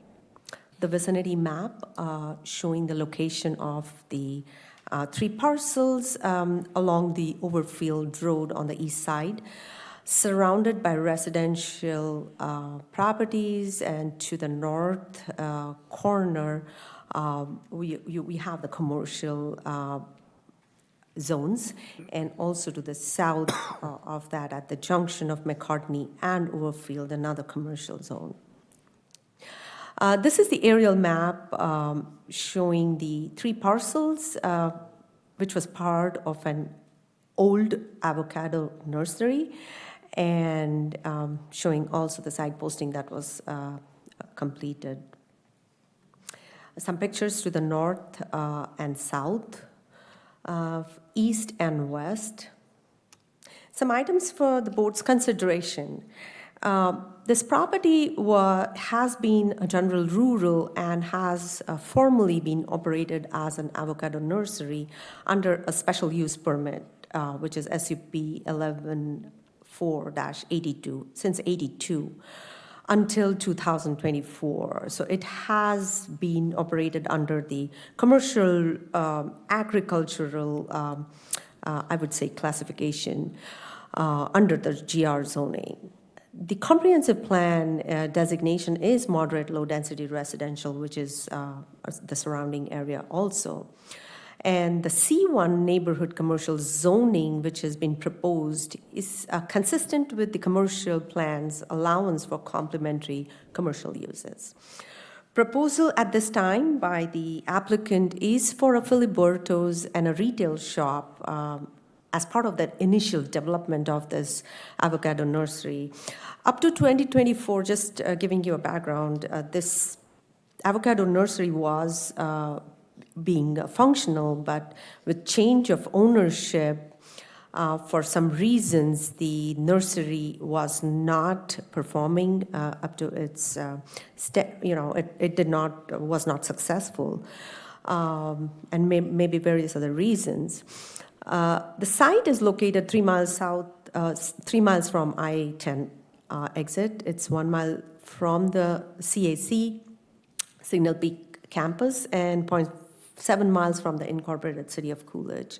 It also has a flood zone X, indicating area of minimal flood hazard. The rural commercial use was in use till date. Proposal for requesting for a C1 is basically a rural commercial to a neighborhood commercial zone, catering to the growing needs of the surrounding community and college students. Site was primarily used as a commercial zone as a nursery under the SUP, and the Filiberto's with a coffee shop are proposed uses in the first phase of the development of this initial plan. That kind of is the next level of commercial that is being proposed with really minimal impact in a commercial zone. Applicant would require to go through this site plan process if approved by the board, which requires detailed processes, including the traffic impact analysis, drainage reports that need to be approved by the county engineer. This is the conceptual plan shown in phases 1, 2, and 3. However, the first phase is what the applicant is requesting for the Filiberto's drive-through restaurant and a potential coffee shop. The second and third phases are kind of conceptual at this point and would be developed based on what the market demands are and the conditions that it would move forward in future. In public participation, the applicant did receive 33 letters of support and 1 letter of opposition, basically, which talked about insufficient infrastructure to support commercial development, erosion of rural characteristics from commercial development, and increased traffic, noise, and pollution from this kind of a development. Planning and zoning recommended denial with a vote of 8-1. And I'm open for any questions at this time. We also have a presentation from the applicant side, and I'd be first requesting any questions if you have. Are there any questions from the board? Supervisor Surtee. I do. I apologize that I did not get a chance to watch the P and Z meeting. I was wondering, the 8-1 vote for denial, do you recall the reasoning that they were so against it when there were so many letters for it? So basically, the reasons for denial were that the area does not seem to be ready for commercial development. That's what was kind of the conclusion that the Planning and Zoning Commission felt. And there were also opposition public that came out to oppose and state their reasons, and which I have kind of elaborated. Those were the 3 reasons. So there were multiple people that came to oppose it at the hearing in P&Z? Yes. Okay. Thank you. Any other questions? Supervisor Miller. Yeah, real quick. Thank you, Mr. Chairman. You indicated that it was 7 miles from Coolidge, but Coolidge comes right up to the college, and that's just down the street. Did I say 7 miles? I thought It you said said- Or did I- 0.7 miles. Did I, what's that? 0.7 miles. 0.7 miles, thank you, I'm sorry. Decimal I'm sorry. points, decimal That- points. That makes more sense. Okay, okay. So, okay, well, at this point, I'll like to see the presentation from the applicant, I think. Sure, thank you. Thank you, Ms. Stoker. Can the applicant please come forward?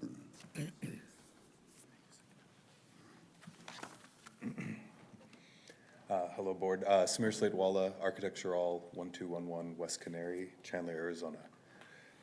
I want to thank Sangeeta for her presentation, and I would like to kind of follow up and be able to answer additional questions. A little bit of the background, just to go over the property again. It's about 9.93 acres, and it was formerly operated as the Avocado Nursery. And in this map, you can see the blue star is the intersection of the I-10 and McCartney. The yellow star is the college, and the red star is this property, about 3.1 miles from the intersection or interstate, and a little less than a mile from the college. Now, kind of want to just go over a quick background of what the property is, how it started, and why we're standing here discussing rezoning. My clients had an opportunity in early 2024 to purchase a running nursery in Pinal County, and they reviewed all the documentations and the books and everything like that, and it was a very promising business. At the time, they decided they've had some previous experience in other business ventures, and after reviewing the numbers, they said, this is going to be a good business opportunity, let's go for it. They purchased it. Unknowing to them at the time that even though the nursery had been around for 45 years, there was passing of previous ownership. A lot of people had a lot more, the customers didn't follow just because the sign in the front had the same name. People kind of moved, they had loyalty to people, and when the people no longer are there, including other employees, the customers didn't continue to follow. So my clients, they ran a nursery the best they could for more than half a year. Expenses would increase, sales would decrease, and they hit a point where they didn't know what else to do. One of the previous businesses that they had success in was a Filiberto's restaurant, for example. So they had an idea, which is what I circled of that one structure. And they had an idea saying, we have extra structures on this property. What if we create one of the structures to be a restaurant? This will be a nice accessory use to the nursery. People who come to the nursery have a place to eat, bring in extra business. People who want to get something to eat might buy a plant. That is what started a pre-app meeting that we did in the end of 2024 to discuss this proposal. And during that time, it basically was deemed that you have to kind of pick which route you're going to go in. You could do a nursery in the general rule, you could do the restaurant in a C1, but you can't have a scenario where you can have kind of both. So they continued with the nursery, tried to make it work, and a couple months later I talked to my client, said, how is everything going? And they were trying to figure out what ways they could generate business. I kind of gave them a little bit of a homework assignment, and I said, hey, while you have clients coming, you have customers, ask them 2 simple questions. What are their thoughts if this property were to turn into commercial, and what is missing in this area that they need. So for a few months, they kind of would jot down things when they would talk to people, and most people that they asked what are their thoughts if it was commercial was always positive. It would be great to not have to drive all the way to town, great to have a food option, my teenager's looking for work, a coffee shop. That was a big one from the college, that it would be nice to have a coffee shop or a place to study that's nearby. When I asked Maria and her partners, what did people say as far as what items are missing the most in the area? These were, again, the same over and over thing. Food options, coffee shop, ice cream store, grocery was a big one that was mentioned, and several people even mentioned self-storage. When we kind of reviewed all of those uses and needs, they all fell into C1, and we kind of re-looked at why do people keep on asking the same things? The closest fast food, 12 minutes away, 6 miles away. Closest grocery store, 8.6 miles, 16 minutes. And we kind of understood why the same few things kept on being mentioned, that if somebody wanted to grab a carton of milk, it's going to be a 35-minute round trip, not even taking into consideration your time to go into the grocery store. So we went back to the county planning and said, hey, I think it's going to become something where we really need to explore turning this into a commercial property, and we could do it in the least impactful or the lowest one, C1, because everything that the community is asking for is all within C1. Nobody needs a gas station or anything like that. We talked to planning, and this is just a conceptual thing, and I don't want to spend too much time on this because we're not here to necessarily discuss site design. It's more of a rezoning, but when we did talk to staff, they said, hey, the best thing to do is come up with a nice conceptual plan so we can kind of understand what it could be in the future. So quickly, I'll kind of show this. That red area is kind of what our focus would be today. That building that shows Filiberto's, again, it could be any restaurant, but that's an existing structure that was always the original thought of what to do. And then everything else is kind of a nice conceptual thing that shows various small retail shops. That could be a yoga studio, a coffee shop, a grocery in the back, and self-storage, all within C1, all putting in parking in the middle, trying to design it so it kind of continues the idea of the rural integrity. Now, going back to, we're not just here to discuss necessarily site design, but more of zoning. I want to just talk kind of briefly about actual property rights. This property basically was operated continuously as a plant nursery, a commercial business, since 1982. While that was approved and permitted under general rules zoning, the nursery itself always functioned as a commercial enterprise. It had parking areas, customer areas, retail areas. They sold honey and different kinds of other products. They had delivery. Everything about it is a commercial lot. It just happened to be a commercial business under what would be a general rural zoning. The logistical and logical progression is as time evolved and land use evolved, it would be normal and expected the progression that as the community grew, so would the needs. What first began in the early 1980s transitioned into a developing area where neighborhood serving commercial uses are both appropriate and necessary now. Our request for C1 represents a logical next step in that progression. The general property rights with the nursery now closed because at the end of last year, my clients could no longer keep the losses going. They had to kind of close down the nursery.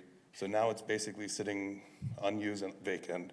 And with the nursery closed now, maintaining the general rural zoning limits reasonable reuse of the property that has always been historically supported as a commercial activity. And I want to emphasize that property owners should have the opportunity to pursue reasonable economic use consistent with the surrounding development patterns and existing infrastructures.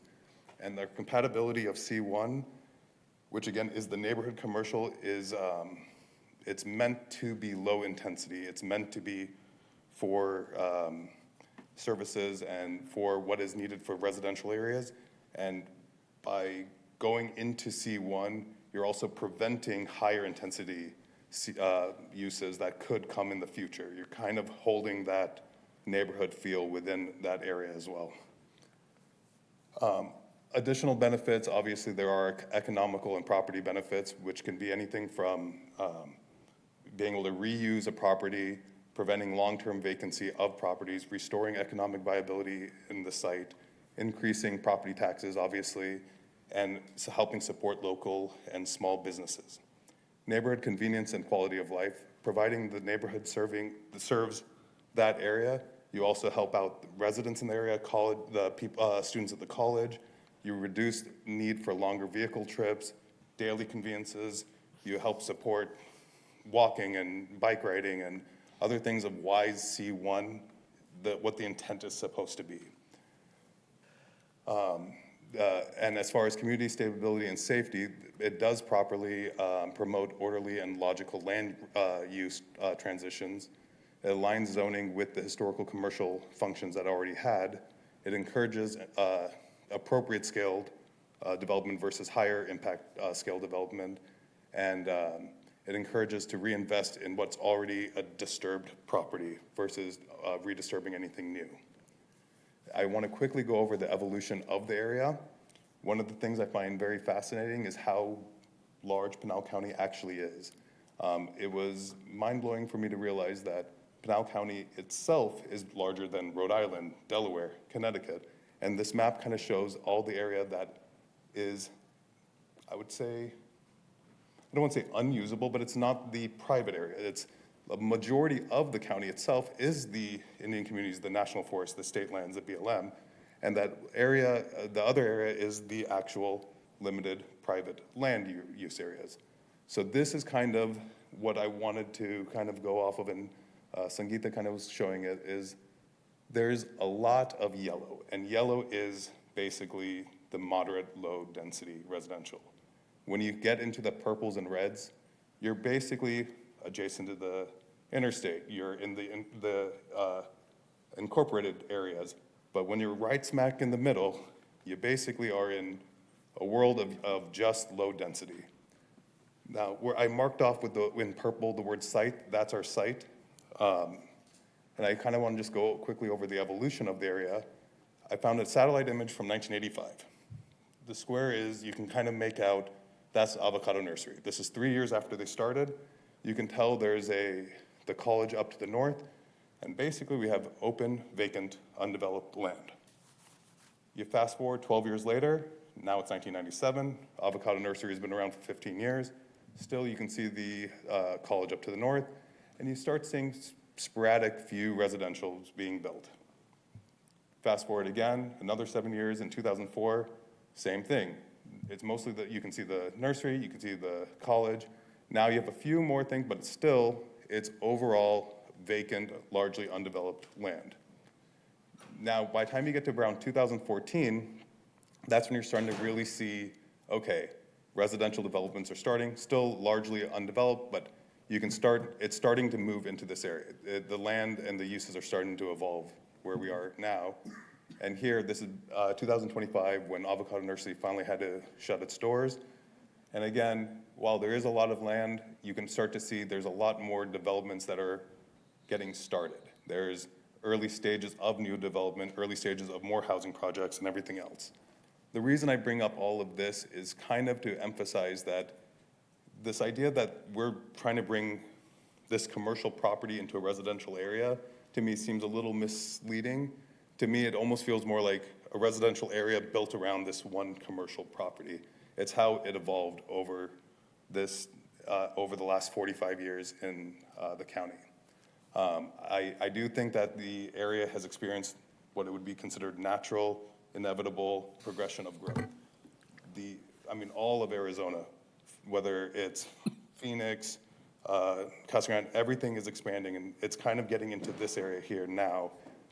And I think it's very important to realize that that this area has a lot of residential and no commercial. And as this continues to grow, it's only going to become a bigger and bigger issue. There's been a lot of approvals for larger residential communities and other infrastructure such as the high school, other things that we need this is a good opportunity to kind of get something a little bit, to basically get that neighborhood commercial in there. I want to quickly kind of go over some of this that we, as Sangeeta had mentioned, we've had over 30 statement letters in favor. We've had a lot of positive feedback from students, from people around the area, but we also do acknowledge that there are neighboring residents that have also expressed opposition. One letter I kind of just want to go through because I thought it had some points that I couldn't even express without knowing it. It's from Kim Penanuri from On Point Small Business Solutions in Pinal County. I just highlighted a few points I just want to read real quick. I'm writing to express my support. This is to the Board of Supervisors. I'm writing to express my support of the proposed revitalization and rezoning of the former nursery property on Overfield Road. This property has been a long-standing commercial presence in Casa Grande, and for over 3 decades, this was originally established by certified master gardener Phil Bond. It served not only as a business, but as a valued part of our local landscape. The current request reflects necessary transition following Mr. Bond's passing and the subsequent sale of the property. Because the original special use designation was tied to him personally, rezoning is required to allow the property to continue operating commercially under new ownership. Based on the vision presented, the intent is not to depart from the property's longstanding community presence, but to steward it responsibly into the next chapter while preserving its established role within Casa Grande. The vision reflects thoughtful development rather than over commercialization. It is important to recognize that this property has operated as a functioning business for many years. Expecting zero traffic or zero activity would not be consistent with its historical commercial use. Responsible revitalization should be viewed as a continuation of its established role within the community, not to depart from it. Projects that preserving long-standing commercial properties, promoting small business growth, creating local employment, encouraging family-centered community interactions, and incorporating inclusive designs are the type of developments that strengthen neighborhoods rather than detract from them. As a local business owner serving Pinal County, I support efforts that balance economic activity and thoughtful community engagement. I believe this proposal reflects that balance. I have a summary and a conclusion, which basically I'm trying to just explain what some of the biggest concerns were. And again, as Sangeeta mentioned, everything has to continue if we were approved today to go through all the other necessary steps. But when there was questions about rural character, and again, to emphasize this is to rezone into C1, means there is no gas stations or big box uses or anything like that. As far as traffic, again, this is neighborhood serving, so it has very low impact uses. And again, all permits, proposals, and all TIA statements and everything else would have to be going through the engineering part. Noise and screening. Beautiful part about this property is it's an old nursery. There's a lot of beautiful landscaping and there's a lot of ways to design so that there is sensitive edges, there is noise control, everything like that. Lighting, always we would do full shielded downcast lighting, and impact, at least what we're discussing now as far as trying to get a restaurant in, maybe a coffee shop, maybe there's been talks about maybe a small yoga studio or a small park area. Stuff like that can all be minimal right now and allow it to grow as needed and if needed. We kind of went over some of the economic benefits earlier, but it's there. I don't need to reemphasize it again. And honestly, I'm here to answer any questions, and I have the owners here too if there's anything specific that you want for them. I have a question. Thank you, Mr. Slade-Wallen. Did I say it correctly? Yep, perfect. You have a question, Supervisor Surtee? So you've dropped some names of some businesses. Do you actually have somebody lined up, or is that just a possibility? So the of the ownership, they have a tie to Filiberto's, so that is an option that they can put in. I don't want to overly emphasize this is going to be that, because maybe it's not a Filiberto's, it could be another restaurant. it's right now I guess the conversation is about what will the zoning be so that it can be used instead of sitting vacant. But Filiberto's is a very, very, very serious option in there. Yeah, well, the free market usually sorts these things out. If somebody can make a go of it there, then it'll either go or it won't. And then if not, then you got empty buildings, but that's not for us to decide, so thank you. Supervisor Miller, I bet you have a question. I don't know if I have a question as much as, I pulled up the parcel map for this area. Yeah. My God, if just half of those units are filled with 2.5 families, there's a lot of people in this area. I'm not thrilled about what looks like some wildcat going on there, some wildcat subdivisions, but the point is, there's a lot of lots Yes. that would be built in that area. There's a commercial lot that's down on the corner of McCartney and Overfield. And then there's one up at the other corner, up by the college. There's several through here that they're already zoned Yeah, I commercial. know that. I remember. She had that, well, it was in the staff's report that showed several commercial. And frankly, it's operated as a commercial, which has been pointed out numerous times. There's a house across the way that was a doctor's office. I know because I went to that doctor. So I know it was a doctor's office, and they always used to bring the prisoners in there too, so that was always kind of creepy.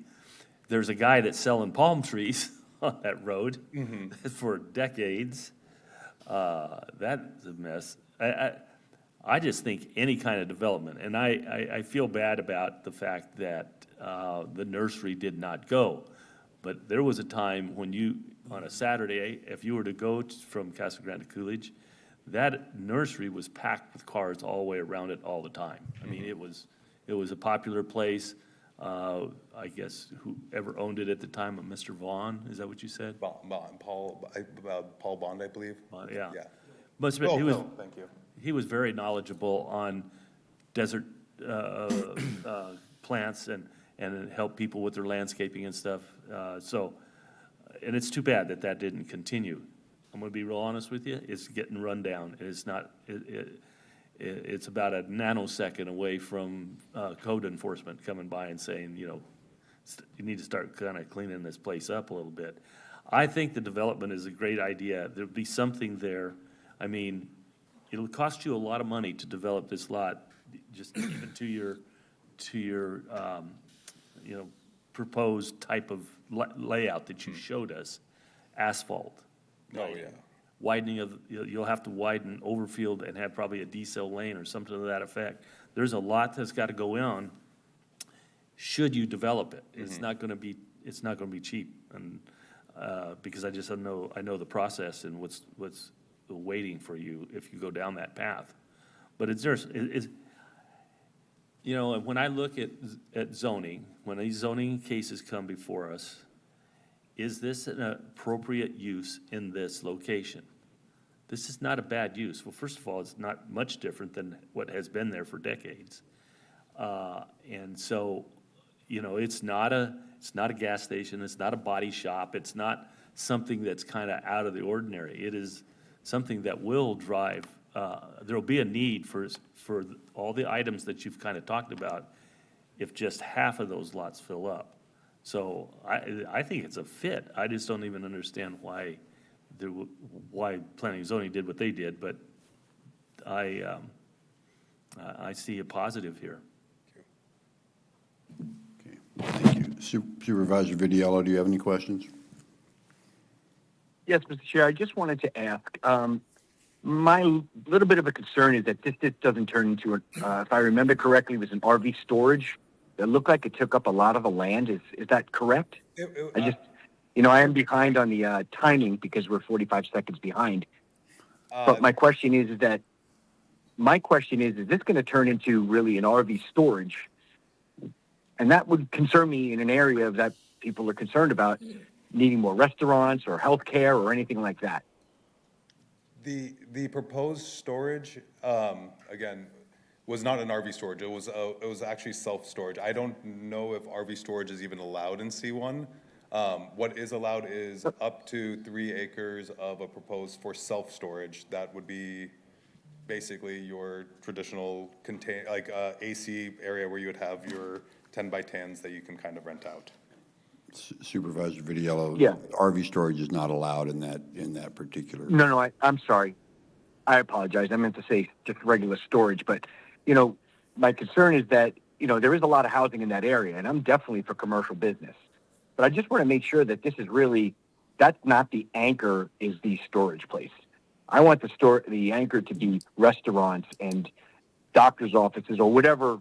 So that's all I'm just really concerned about. And I just want to make sure that that's just a comment that I'm making just because, again, I don't want the anchor to really be the storage place. And just to go over that conceptual design, I don't know what the final thing will end up being. The reason we showed the self-storage was specifically because people had mentioned it would be nice to have a self-storage thing.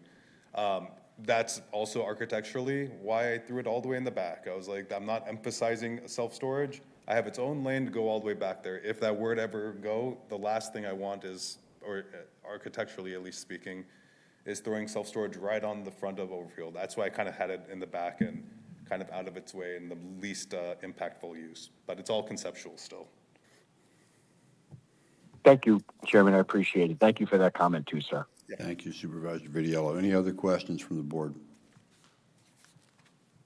Hearing none, okay, and thank you. At this time, I'm going to reconvene the public hearing.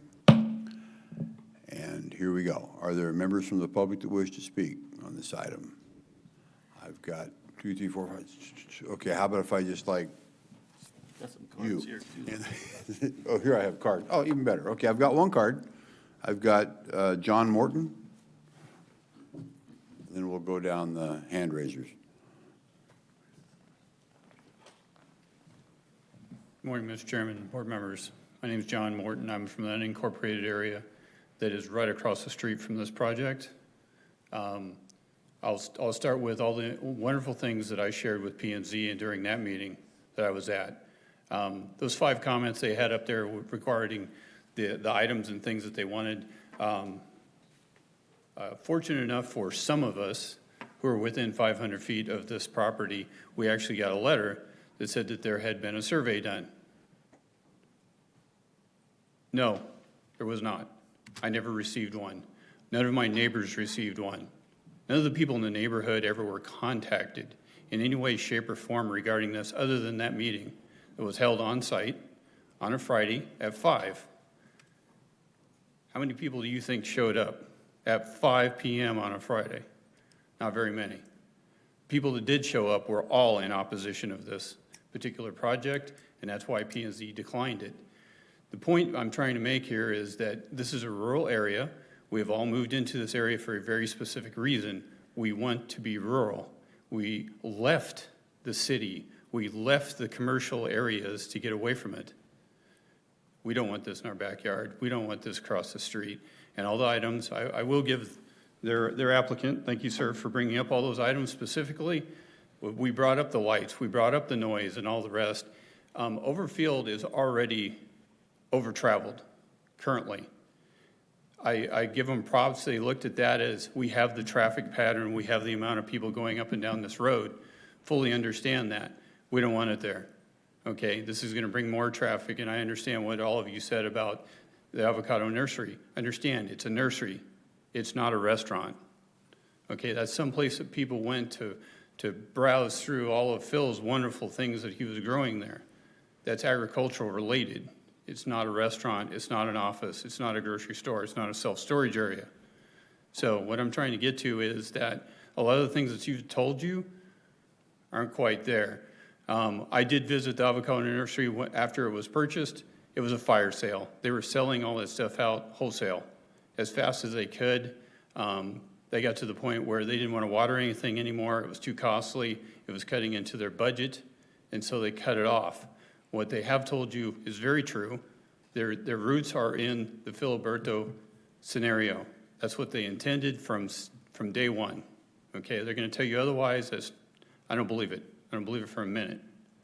Okay, this was their intent from day one, and I fully intend that they are going to build that self-storage, and it is going to probably be the anchor. Okay, that'll be phase 2 probably after they get the Filibertos built.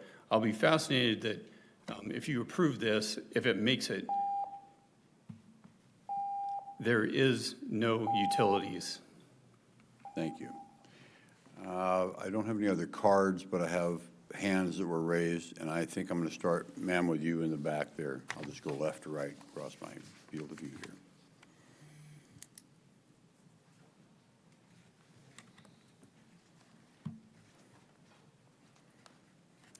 Hi, I'm Laura Ellis. I live at 7675 West McCartney Road in Casa Grande, and I have full view of this proposed project.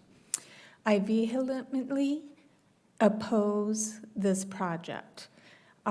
We live in a neighborhood that's full of children, and we're put our biggest investments of our lives into our properties.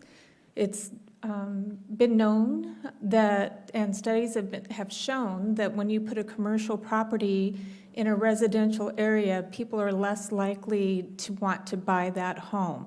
It has a great potential to adversely affect our property values. That's the biggest investment I have in my life. That is my life savings. And I love the view of the mountains that I have. And again, there's a lot of children, and on McCartney Road, the speed limit is 35. I can tell you, people do not drive 35 miles an hour down that road. In fact, my neighbor, their next door neighbor, their nephew was visiting, and he got hit by a car right in front of our house. We were so lucky that he didn't die. Brain injuries, multiple broken bones. As a nurse, I am looking out for my neighbors and my grandchildren. We like to ride bikes, walk. It's agricultural. Many of our neighbors have horses. And a commercial development is not conducive for where we live. I don't want the lights at night. Filibertos, many of them are open 24 hours. There's no septic. They'll have to go off of a septic system because there's no wastewater out there, no sewer lines. The light pollution is a definite concern, and a couple of other things that I had written down. As far as the 33 letters of support, I did read each one of those. They were a form letter, just tweaked a little bit for each person. There was only like 2 or 3 that had an address. The rest of them didn't show an address where they lived. So when I read through them, it looks like the majority of them were probably from the college, because I know that they did go to the college and speak to the students there. But with that being said, the students don't own property. Thank you. Okay, next, sir, you right there, blue shirt.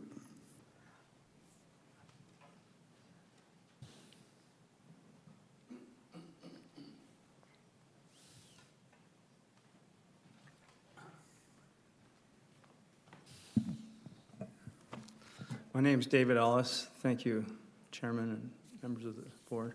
I live at 7675 McCartney Road, and I just have a few concerns. I guess the one that really sticks out in my mind more than anything is I wasn't at the last Board of Supervisors meeting, but I watched it online.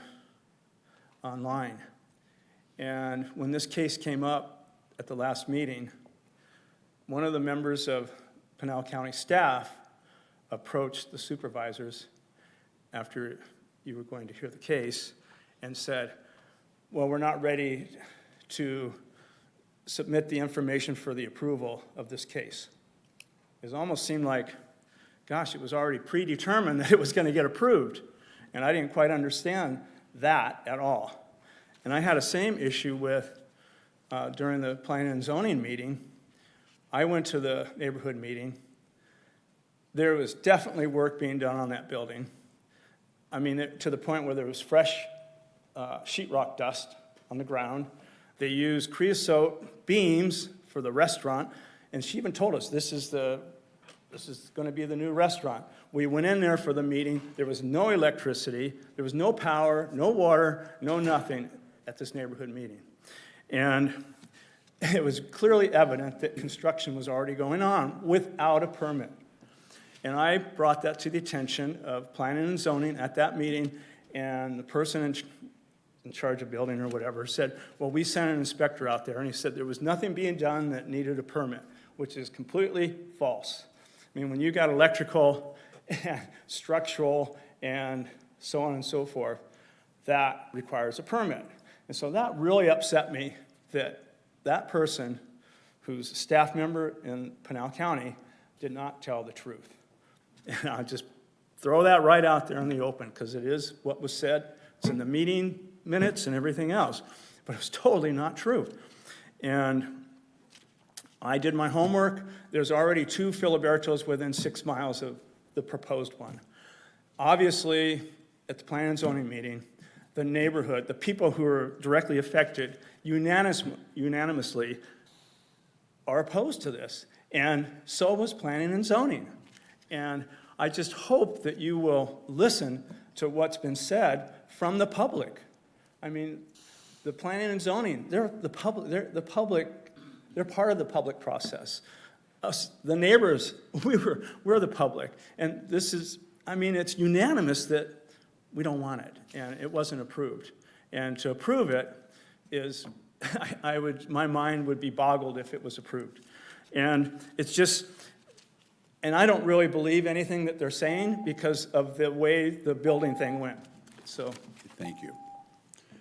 Okay, next, sir, right here. Good morning. And please, Thank you so much. Name and generally where you live. Okay. My name's J.W. Salazar. I'm at 8504 West Natalie Lane, and I'm opposed to this as well. Matter of fact, we had a meeting at the fire station when this all started a couple of months ago, and quite a few neighbors showed up. Matter of fact, the fire station was pretty packed, but I'm just reinforcing what everyone else said about us, being out in the county, and we're concerned about the traffic, but also being a retired firefighter, and I'm looking at the infrastructure. I guess Mr. Miller mentioned how much it would cost, and just to get fire hydrants and everything in there, just the cost of it alone. And I don't believe that there'll be, that they looked at this completely as to what the cost is going to be, all the infrastructure, fire protection, the traffic and all, what it's going to cost. And also, they mentioned about some letters. I'm thinking most of the letters must have been from the college students, because the ones we met, we have neighborhood meetings there. The owners are opposed to it, that live there. We've been there. That's the reason we moved there, out of the county. I mean, out of the city to be in the county. So we're really opposed to this. We really are, and we just want to just keep our neighborhoods the way they are. But I appreciate your time. Thank you. Thank you, sir. Was there someone from this side of the room that?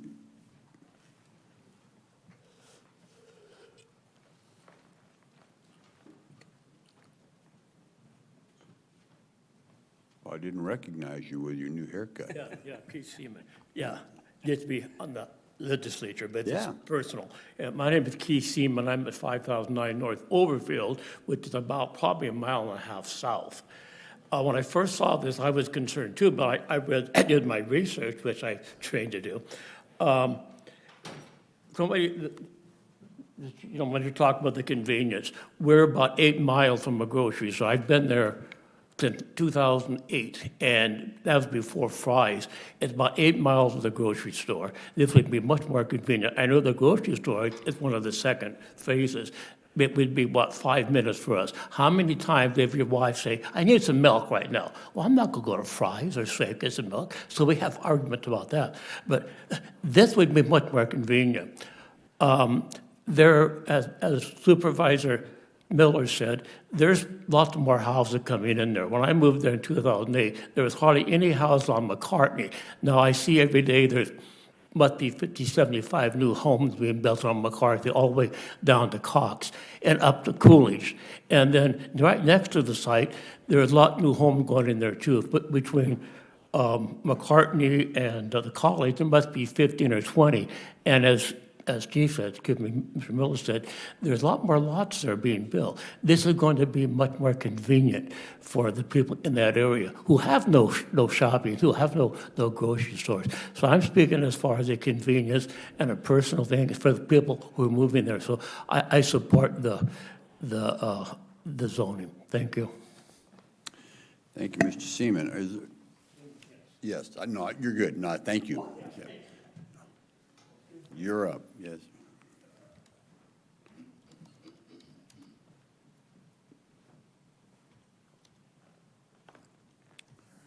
Mr. Bean, how are you today? Mr. Mr. Chairman, yeah, I'm doing fine, members of the board. I could say 5717 North Overfield Road, but I don't live there anymore. You may have driven by my old house. It's the log cabin out there that I built about 30 years ago, and it's still there. It was built for one person. When I got married, I had to move to town. But if I were living there now, I would love to see this come about. I would love to see a place to do a little bit of shopping. When you need a loaf of bread, when you need something small, you got to drive all the way to Casa Grande just to buy, how nice it would have been. And now that I live in the town of Casa Grande, I would still be in favor of something like this. Phil Bonds and Julie Bonds were very good friends. I gave them a lot of my business. If you ever drive by my old house, those trees and bushes are still growing there. I'm sorry that the nursery's gone, but I would like to see something nice go out there. To live in the rural is nice, but it gets lonely. Thank you very much. Thank you. Any others who wish to speak before the board? Hearing and seeing none, I will close the public hearing. And let's see, any other questions from the board? Or comments? Comments. There you go. Questions. Comment will work. Supervisor Miller. I have some comments. I'm a real property rights guy. My property rights start and stop at my property line. And I just have that philosophical belief that if it's not intrusive, and I don't think this is, that you should be able to kind of enjoy your property to the best of the ability of yourself to be able to move forward with a dream or an idea. And so, I really have a hard time when people are trying to tell other people what they should do with their property. Because as I go down through several of the things that were said in the public comment period, Overfield has too much traffic now. Well, it ain't getting less. There'll be a time, maybe in everybody in this room's life, that'll be a 5-lane road. It's just the traffic is heavier and heavier, and you start filling up those lots with houses, it'll demand to be widened and developed to handle that traffic. I don't disagree that it's heavy at times. There's never been a proof. I've studied real estate. I was a builder, a developer. I've been involved in that arena for decades. I've never seen where something that was built ever devalued somebody else's property. I've researched it. I've talked to realtors. We've studied it, and it doesn't happen. If your property devalues, it ain't because something else was built. There's other circumstances that came along with it. So that one is really one. What house out there is not on sewer? Which house out there is not on sewer? None of them. None of them are on sewer. So my point being, I'll tell you what, this restaurant won't put out, they'll have to put a sewer system in. They'll have to put a septic tank in to handle that. There's no getting around it. But they're entitled to do that. They're allowed to do that. That's the right thing to do. And there's houses being built out there. Every one of them is on a septic tank out there. The exception is the college. The college has its own sewer plant. So, that's not a reason to stop somebody from building out there. There's just so many things that are myths about somebody wanting to develop their piece of property. So, again, I see more reasons to approve than I do deny. Thank you, Supervisor. Supervisor Surtee, you have anything? Not really. This is one of those cases where it's such a big county that I kind of think we should defer to the supervisor in that area. And, of course, we're not allowed to know how we're going to vote, but it seems like Steve knows that area better than I do. And so just might be going on his recommendation. Thank you. Supervisor Vidiello? I'm all good, Chairman. Thank you. Good, thank you. All right, if there's no other questions or comments from the board, I'd ask for a motion, please. Mr. Chairman, I'll make a motion to approve the rezoning of the property. Second. Chairman, I'm sorry, I'm sorry, yeah, if I may. I think it, does it have a Stipulation, with the one stipulation. With Yes. one stipulation, Yes, correct. thank you. Approve the rezoning with one stipulation. I would second it again. we have a motion and a second. All right, all those in favor, please indicate by saying aye. Aye. Aye.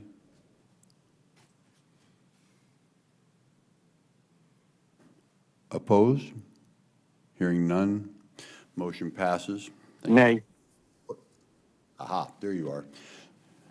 So, okay, so we are 3-1. Okay, there we go. Motion still passes, thank you.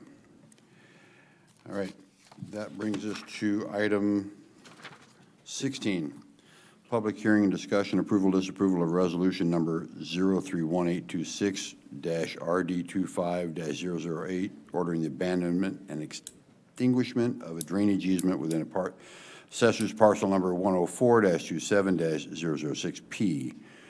And that is Mr. Wanamaker coming up. And before you speak, Mr. Wanamaker, Supervisor Surtee, you need a break? Mr. Wanamaker, could we take a quick 5-minute break and come right back to you? Sorry about that, but thank you. Okay, we're going to recess for 5 minutes. Chris Wanamaker, County Engineer. So item number 16 here is request and public hearing for drainage easement abandonment. This is in the northern part of Pinal County, Section 21, Township 2 South, Range 8 East.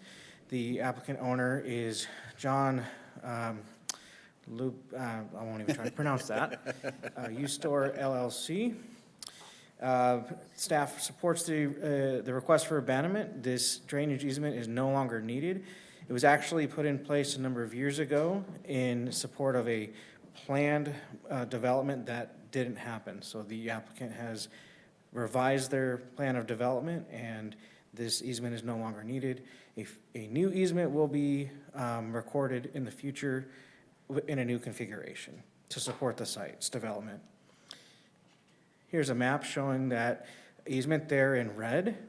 It has kind of an odd configuration, and it kind of encumbers the property right now, and the abandonment would support the property's development in the new way that the owner would like to do.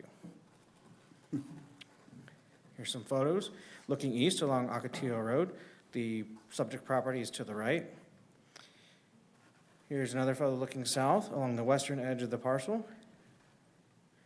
Into the property there where the drainage easement is located. And looking west from the east side of the parcel. And it's pretty straightforward request, and I'm not aware of any opposition.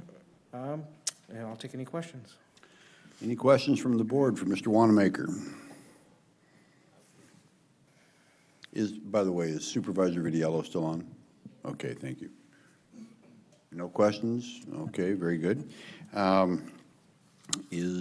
Let's see, there's no applicant here.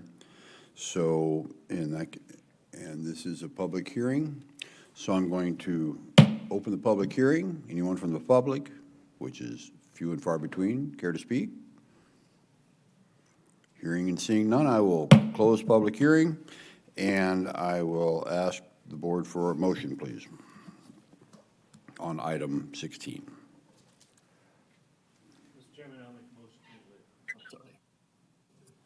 Mr. Chairman, I'll make a motion to approve item 16 as presented. Second. I have a motion and a second. Those in favor, please indicate by saying aye. Aye. Aye. Aye. Those opposed? Hearing none, motion passes. Thank you, Mr. Wanamaker, appreciate it.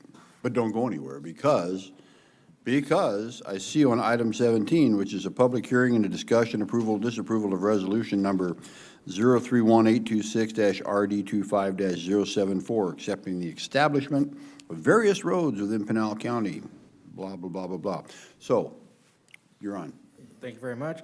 Well, good afternoon again. I'm Chris Wanamaker, County Engineer, here for item number 17, roadway establishment. So what we have here today is the request and public hearing to establish 8 roadways in various areas of Pinal County.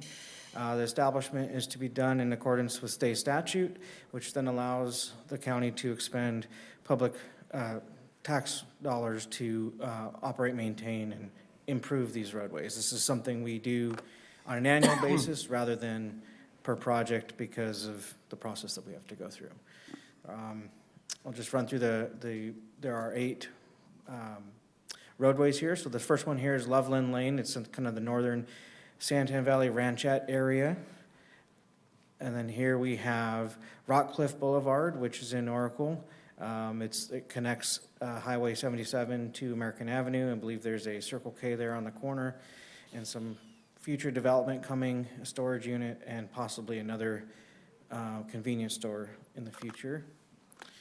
Here we have Bonanza Lane, also in the Santan Valley Ranchette area. Here we have Estancia Road, which is in what we call the Missile Base area, in the central southern part of the county. Here we have Venice Drive, which is in the western part of the county, south of Maricopa. You can see there that there are 3 residents here. And I can tell you on this particular road, there was some pretty significant drainage challenges that made accessing these properties quite difficult. So we wanted to go in and establish a road here to help those residents. Here we've got North Quail Run Road. This is in the Cactus Forest area, and it's between Dirt Road and Oroville Street. And then here we've got establishment for Palmer Road, which would connect Attaway West to Christensen Road, and that would give a alternate access route for that rural community there to the north. And then, of course, here we've got our Quail Run Road, which is the secondary access and emergency access for Country Thunder. All right, are there any questions? Are there any questions for Mr. Wanamaker from the board? Supervisor Miller. Yeah, real quick, Chris, several of those cross washes, I mean, you can see in a lot of them, that one right there. Yep, that one. And that one. So are you going to will it be just like cement dispersion area so the water runs through? Will it be a culvert? Will it be, or those to be determined? Chairman, Supervisor Miller, that's a great question. So it's determined on a project-by-project basis and the roadway geometry and how much water we have going through there. But typically what we do, especially in these rural areas where it's low traffic volume, is we put in cutoff walls on either side to kind of protect that pavement and hold it. And then we'll do actual hot mix asphalt through that section, and then it'll do a chip seal beyond that. And that will be a lot easier to maintain. Sure. In some cases, we do culverts, and we'll do a small study or something to support that, where the depth of the roadway is excessive, and typically, if it's over about 8 inches deep, then we will want to think about putting in a culvert. To be determined. Right. On all those locations. Sounds like a legal answer. Okay. Okay. Thank you. Any other questions from the board? Okay, and this is a public hearing, so thank you, Mr. Wanamaker. At this time, I will open the public hearing. Those from the public wishing to speak on this item, come on down. Nobody coming. Okay, we'll close the public hearing. And with that, I will ask the board for a motion, please, on item 17. Mr. Chairman, I'll make a motion to approve item 17 as presented. Second. I have a motion and a second. Those in favor, please indicate by saying aye. Aye. Aye. Opposed? Hearing none, motion passes. Thank you. Mr. Wanamaker, you're off the hook, I think. All right. We are to item number, let's see. Item 18, We already did. we already did that, yeah, good. Okay. Item 19, discussion approval, disapproval to add the following Pinal County policy. Policy 261. I believe this is going to be Ms. Holly. How are you today? I'm good. Good afternoon, Chairman McClure and members of the board. It's good to see you this afternoon. I'm here today to talk to you about the proposed policy for the use of artificial intelligence in the workplace. The purpose of this policy is to provide guidance to employees so that they can responsibly use the AI tools that are approved by county IT, while protecting sensitive or private information that some of the different departments come into contact with on a daily basis. So as AI tools become more widely available, it gives our employees the ability to work a lot more efficiently, right? But it also creates a lot of risk if they are not used responsibly. So the proposed policy provides guidelines so that our employees can benefit from these tools, but protect private information as well in the process. So the policy itself, it highlights the acceptable and unacceptable uses of AI. It also emphasizes the importance of employees complying with data privacy laws. So, for instance, departments that have health information, that information isn't inappropriately shared or accessed because they're using unauthorized AI to do so. So, county IT will maintain a list of all approved IT tools. If there is an AI tool that a department wants to use that is not on the list, they can submit a help desk ticket through the portal and request that, or they can just email the IT help desk. IT will then vet that software to make sure it is secure and there aren't any security concerns, and then notify the department whether or not it's approved. And then we'll add it to the list so that other departments will know as well that it's already been pre-approved by IT. So if the board approves this proposed policy today, employees will receive a communication that includes a copy of this policy, a list of the currently approved AI tools, and a short tutorial video on what Google Gemini can help them with, because with our Gmail system that we use, it can be integrated into that to help employees with some daily tasks if they choose to turn that function on. So they'll get a quick little tutorial on that. Excuse me, so like writing emails and doing that kind of thing? Yeah, helping you with grammar, helping you with, hey, can you help me write this in a more professional manner? And they can zhuzh it up for you, so it, Zhuzh? yeah. Zhuzh, thank you. So it is to your liking. That will be optional. I believe the employee can turn that function on, and it will make suggestions for you, or you can leave it off if you want it to leave you alone and you want to continue to draft your own emails for yourself. Additionally, in the near future, future, I will be doing some training on this policy with the different department directors at a date to be determined. So I'll go into more depth on the policy with all of the department directors.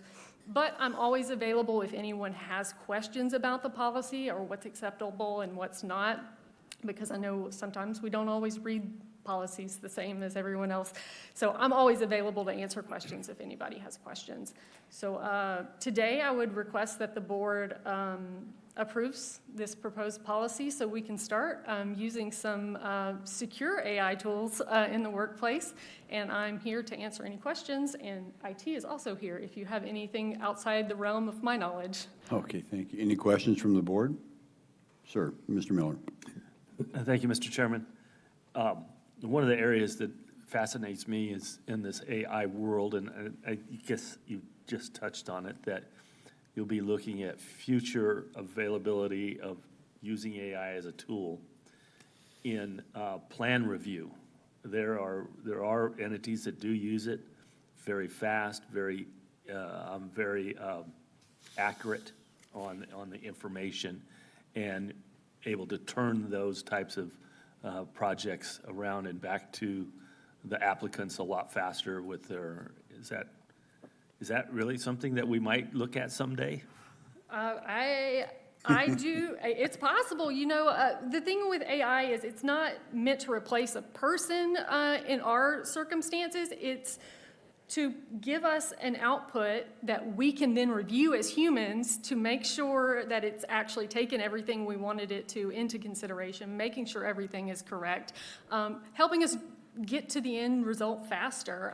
But the important part is that afterwards there is human review, right? And I think that's where a lot of the pitfalls we see, like in headlines, is when an attorney puts in a brief in a court and doesn't vet it, and there's make-believe stuff in there, things like that. So, so the important is that a human is reviewing it after the fact to make sure. I get that, I understand that, and that's valid. But it's the compression of the time that you can actually get through those, 85 pages, that it compresses everything into, here are the things that they're deficient in, and you can go through them. You can spot check it or go back and check every one of them if you want. But the fact of the matter is you get through that, and you have the results so much faster. And that compressed time is money, particularly in the building industry and the projects of building. And for ourselves, I mean, if we contract out something, we can have somebody, we could review product that we've asked for, either design of roads and stuff like that. I see it as a tool, not to replace people, but to compress the time. Absolutely, and it helps us serve the citizens a lot quicker, and hopefully they'll be more satisfied because they don't have to wait around for that lengthy review process. Exactly. So, and Ms. Holly, you have a helper right next to you, skulking up upon you there. Sneaking up on you. Good afternoon, Jason Cantrell, Pinal County IT CIO. To your direct question, Supervisor, we are looking into those options. They have not been approved or purchased yet, but that is something that we are very interested in. Thank you. So we will be going down that road to see if it's available for Pinal County. Putting a smile on my face today. So right before you step away too far, Mr. Cantrell, so, right, you say there's going to be an acceptable, unacceptable, IT-approved list. Yes, Right. So right now, AI or Gemini on Google, that's the best toy we've got at the moment, right? And we really don't have anything else on the edge. We are looking into a few other options that have been approved for specific use cases. Okay, I get it. Okay, so specific use cases, okay. And we will, Gemini is the overall that I feel will be the biggest advantage to the everyday employee in improving efficiencies. responding to the vast email streams that we get. Yeah, taking data points, putting them together, pushing out a result of those data points, certain things like that, all of our employees. Presentations, all the kind. Absolutely. Okay, thank you. Any other questions for, from the board for Ms. Holly or Mr. Cantrell? Hearing none. In that case, I will ask for a motion on this item. Mr. Mr. Chairman. Let's see, we're on item 19. Mr. Chairman, I make a motion to approve item 19 as presented. Second. I have a motion and a second. Those in favor indicate by saying aye. Aye. Aye. Aye. There we go. Opposed? Hearing none, motion passes. Thank you very much for your time. Okay, item 20 is discussion, approval, disapproval of legislative liaison policy advisor position number 6425, pay grade 15, which was approved on February 18, 2026, requesting a salary of blank, starting date to be determined. Mr. Teeple, Sheriff Teeple, you know, Mr. Sheriff Teeple, how's that? Mr. Chairman, Vice Chairman, members of the board, Pinal County, you can call me anything you want, just not late for dinner, sir. I like to eat. I know, and I won't go there. Respectfully, sir, Mr. Chairman, I request that you guys vote to go into executive session so we can discuss this item, or is that possible? Or I'm free with discussing it open, but I know last time with Chief Harrell, you gentlemen wanted to go into executive session. I have no problem. If he requests it, I don't have a problem. If you're requesting executive, okay, I need a motion to recess the regular board meeting and to open executive session, please, or convene moved. executive session. Second. I have a motion and a second. Those in favor, please indicate by saying aye. Aye. Aye. Aye. Opposed? Hearing none. We're in executive session. We'll be back in a couple minutes.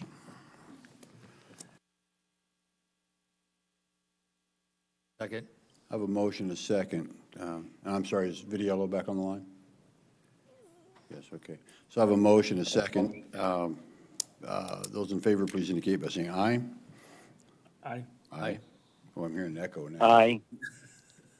Okay, aye, got it. Those opposed? Hearing none, motion passes. Thank you. We're back in regular session, and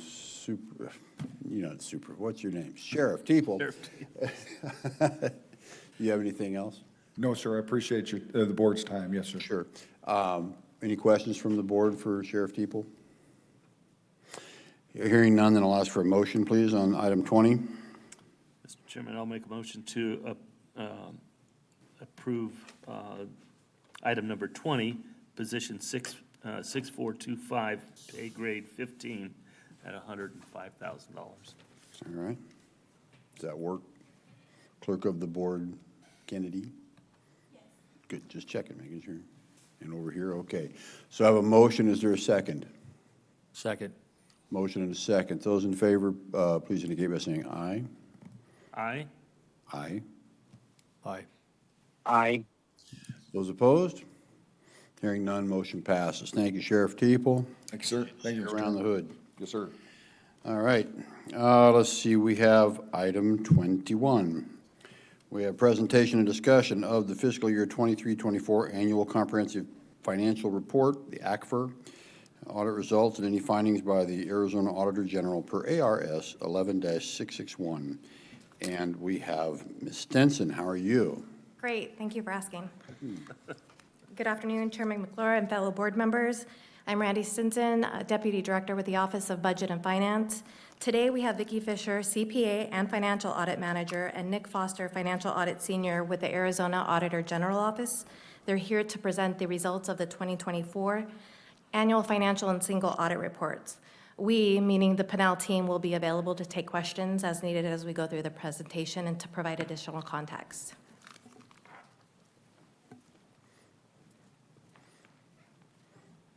Welcome. Thank you. Good morning, Chairman McClure, members of the board, and County Manager Liu. I am Vicki Fisher, the Financial Audit Manager, and joining me today is Nick Foster, Auditor Senior. And thank you for having us join your meeting to present our audit results and findings for Pinal County. And right now, I'm going to turn it over to Nick, and he will present some general information and the county's fiscal year '24 financial statement highlights. Thank you.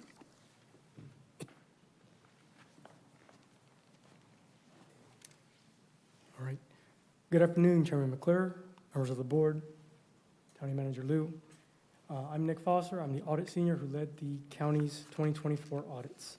Before we discuss the county's audits, I want to briefly discuss the Arizona Auditor General's office background. The office is a legislative agency made up of nonpartisan staff. We provide impartial information and specific recommendations to improve the operations and programs of the state and local governments, which includes Pinal County. We are well-versed in and follow several professional standards, including government auditing standards. All right.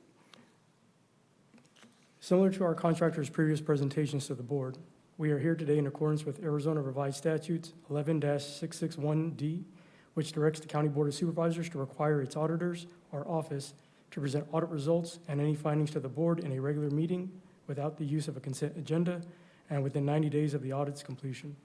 This is a great opportunity for us, your auditors, to be in front of you to provide information about our work and to answer any questions you may have. As communicated in the engagement terms and conditions the county signed on February 11, 2025, which outlines our responsibilities over both the financial and federal audits. As a reminder, I will walk through some of our responsibilities with you, followed by the county's responsibilities. As the auditor, our responsibility is to plan and conduct the audit of the county's financial statements and federal compliance audits in accordance with U.S. Generally Accepted Accounting Standards, GAAS, government auditing standards, and uniform guidance. We have a responsibility to obtain reasonable assurance on whether the county's financial statements are free of material misstatement. While reasonable assurance is high, it is not absolute level of assurance. With that being said, the risk of not identifying material misstatements and noncompliance is higher due to fraud than from error, because fraud may involve a collaborative effort to commit fraud, management not using or overriding internal controls, and other factors. We consider internal controls relevant to the county's preparation and fair presentation of its financial statements, and then we design appropriate audit procedures. We perform a variety of tests of the county's controls and compliance with certain provisions of laws, regulations, contracts, and grant agreements.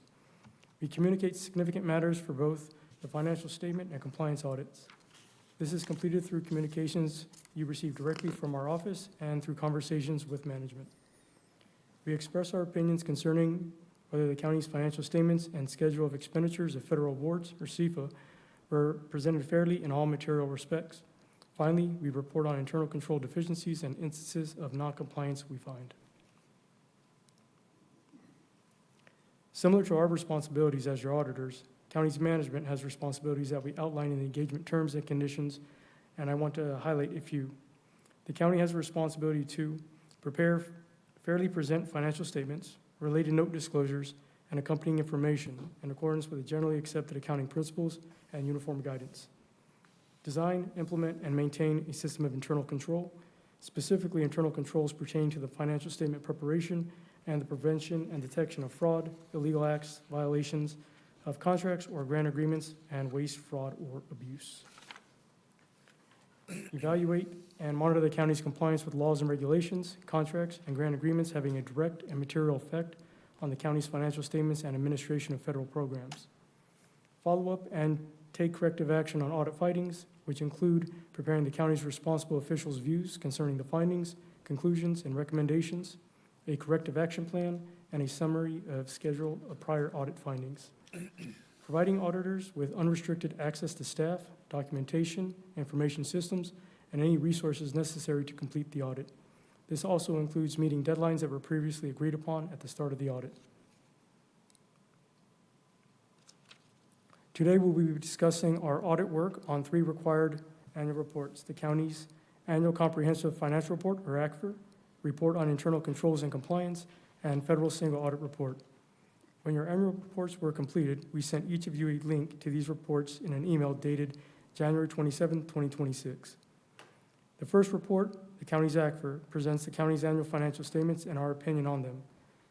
The audit's objective is to obtain reasonable assurance about whether the financial statements as a whole are free from material misstatement, whether due to fraud or error, and to issue a report that includes our opinion.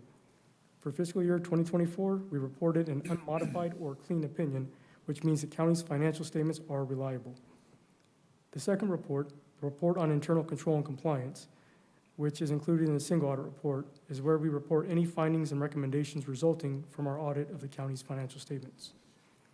Finally, the third and final report, the federal single audit report, includes our assessment of the county's compliance with federal program requirements. Over each federal program, we are required to audit and report on internal control for compliance with federal programs. The objective of this audit is to obtain reasonable assurance about whether material noncompliance with the compliance requirements occurred, whether due to error or fraud, and express an opinion on the county's compliance based on our audit. For fiscal year 2024, we reported 6 financial statements and 2 single audit findings that Vicki will go over shortly. Because we know these reports can be detailed and complex, we also prepare audit report highlights, a 3-page summary that you receive with the reports. The highlights include the county's largest primary revenue sources and how the county used those monies over the last 10 years, as well as our key findings and recommendations. I would like to take the opportunity to present some key financial information for the county over the last 5 years, included in the highlights. The county's 4 main sources of revenue continue to be federal and state grants and programs, county property taxes, shared state sales tax, and county sales tax. As you can see from the graph, 3 of the county's 4 main revenue sources have remained fairly consistent over the last 5 years, whereas the county's federal and state grants and programs had a significant spike in fiscal year 2023, then decreased by approximately $98.9 million from fiscal year 2023 to fiscal year 2024 due to reductions in federal funding related to both COVID and non-COVID grants, but remains 97% greater than 5 years ago. As you can see from this graph, the county's 4 primary expense purposes consist of public safety, general government, highways and streets, and health and welfare. As you can see from the graph, 3 of the 4 main expense purposes show a consistent gradual increase over the 5 years, whereas the county's health and welfare had a spike in fiscal year 2023 due to the Emergency Rental Assistance Program and other public housing assistance.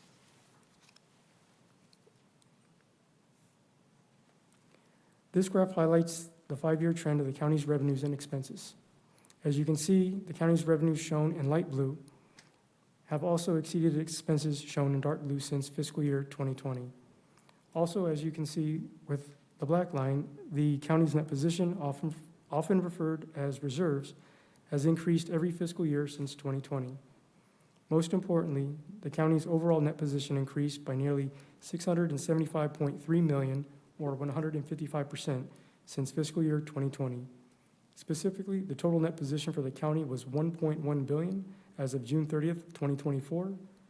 It is important to note that not all of the net position balance was spendable at the end of the fiscal year 2024, because $1.2 billion of this balance is restricted by external parties or it is not in spendable form. This leaves an unrestricted deficit balance of $48.7 million. Finally, I would like to highlight the county's federal expenditures that are presented each year in its single audit report. You can see from the table over the last 5 years, the 2 largest federal agencies the county received federal grants from were the Department of Treasury and the Department of Housing and Urban Development. There were also substantial increases in federal expenditures in fiscal year 2021 and fiscal year 2023 before beginning to fall in fiscal year 2024. As we've discussed earlier, these large increases were primarily because of the COVID-19 assistance monies the county received, including the Coronavirus State and Local Fiscal Recovery Fund and Emergency Rental Assistance Program. The COVID-19 grants are for a limited time, and most likely, the county's federal grants and expenditures will reduce to historical levels when the current projects are completed. I will now turn back over to Vicki Fisher, who will present the 6 financial statement findings and 2 single audit findings and recommendations we reported in the county's fiscal year 2024 reports.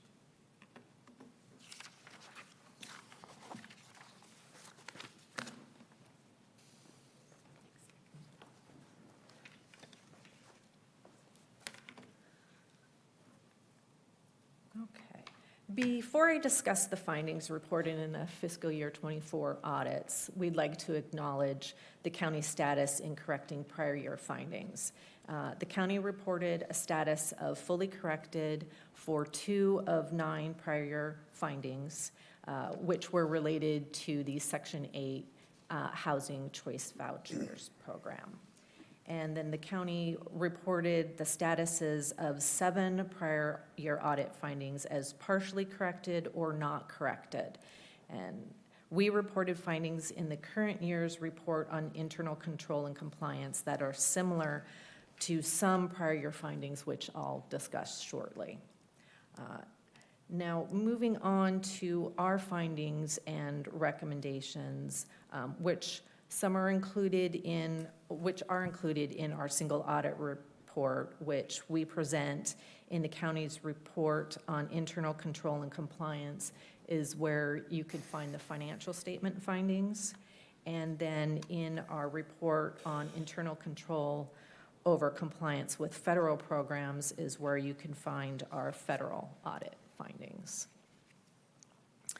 The first financial statement finding reported the county's late issuance of its annual comprehensive financial report, its ACFR, misstatements and misclassifications in its initial draft increase the risk that those who rely on the financial statements to make decisions could be misinformed.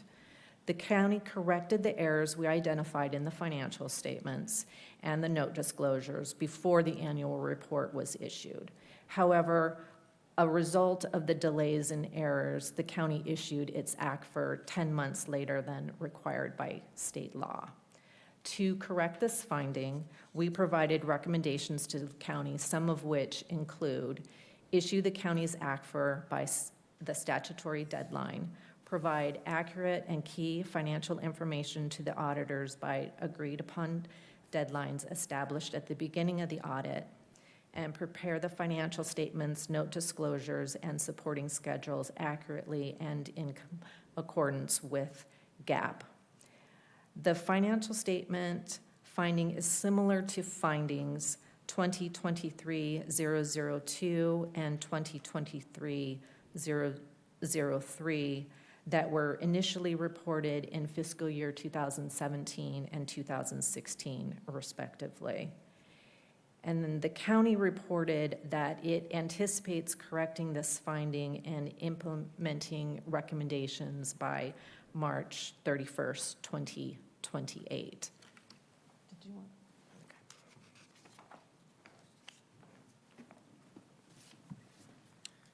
Okay. Chairman, members of the board, I'm Angie Woods. I'm the director of the Office of Budget and Finance, and I wanted to provide some supplementary information for both you, the board, and our public that may be watching or listening to this presentation. We acknowledge that our audits have been untimely. This is in part due to the fact that we cannot start a new audit until one has been completed. Additionally, when I went back and we looked at the last time our audits have been timely, and it goes back to 2012. However, I do want you to know that myself, Randy, our team of accountants, we do have lofty goals. We've set goals to achieve timeliness. Although Vicki said it's March of 2028, we really anticipate to be timely no later with our fiscal year 26 audit, or close to timeliness on our 26 audit. This is the 24 audit, but no later than that 27 audit, which is that March 30th of 2028. This year, we've been very intentional in the way that we have presented and worked with the Auditor General's office. In the past, our audits were handled by an outside contract that the Auditor General's office assigned. This change to having the Auditor General's office come in and audit, we have been able to reset our framework. We've both the Auditor General's office and us have gotten familiar with the reports that are requested, the way in which that information is discussed. So, we've also gotten familiar with our policies. They've gotten familiar with the way in which we do business. This has allowed us to align our reporting to be consistent with the Auditor General's office requirements. And it's to say that we are now really positioned ourselves to be that timely in order to complete the fiscal year 25 audit before the end of this calendar year. And again, that it would position us to complete that fiscal year 26 audit close to that statutory deadline. So, like I said, it is a very lofty goal, and we're going to do that. Thank you, Ms. Like they say on Nike, just do it. So, and I get it, that when you change auditors, it's different people and it's different reports required and it's different things they want to look at. So there's a learning curve there, I get that. My question, back to Ms. Kushner, right? Fisher, sorry about that, Fisher. I don't know what I was thinking. So I understand we're behind, I get that. And so how many counties in the state are on time? How is the state doing? I would have to look that up. I don't know that off the top of my head. Okay. So I would guess that there's probably a few that are behind. I would guess there are, Quite a yes. few. Mhm. So being on time is, while it's great, it is difficult to do. And when you're catching up for many years, it's difficult to do. Could we back up a couple of slides here? Tell me when. Yeah, oh, that'll work. That one? So looking at 23, and of course, understanding that these are 2 to 3 years old, depending on what we're looking at here. Ms. Woods, would you explain the cash reconciliation 2023-001? If you wouldn't mind, Vicky's going to present that particular finding, and we can answer those questions at that time. Okay. However, I think what you're alluding to is I am. These audit findings have existed for quite some time. Yeah. And when we say that these are not corrected or partially corrected, we're making those corrections today. And some of those corrections, we're not going to be able to take them off of our finding list until that fiscal year 26.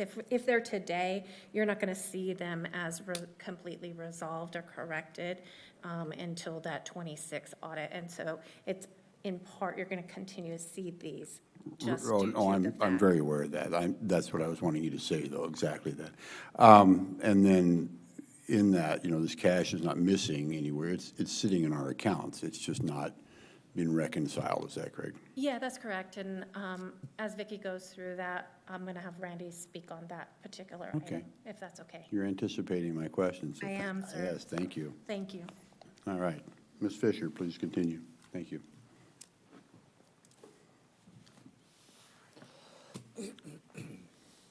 Sorry I backed you up out of your rotation there, but.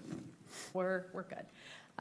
The second financial finding identified that the county reported an unreconciled $1.3 million outstanding balance in its payroll clearing account, resulting in an increased risk of financial statement errors, inaccurate payments to employees and outside parties, and fraudulent activity. To correct this finding, we provided recommendations to the county, some of which include update procedures for monthly bank account reconciliations and complete monthly reconciliations, including investigating discrepancies and outstanding balances and ensuring the account nets to zero after each payroll cycle. And then also resolve the $1.3 million outstanding balance, including a review of the prior year's outstanding balances back to 2016. Based on those results, the county may need to repay employees, taxing authorities, and/or benefits administrators, and for any discrepancies found and/or transfers monies back to the county for operating purposes. And this financial statement finding is similar to, like how you noticed, 2023-001 that was initially reported in fiscal year 2017. And then the county had reported that it anticipates correcting this finding and implementing recommendations by December 31st, 2026. To just interrupt, is this the one where we overpaid somebody? Actually, No. No, this is not that one. No, There's one of these. this is the. That's coming, okay, Yeah. okay. I know I'm jumping ahead because I've read a lot of this and hear things, so. Okay, thank you, Chairman McClure, members of the board.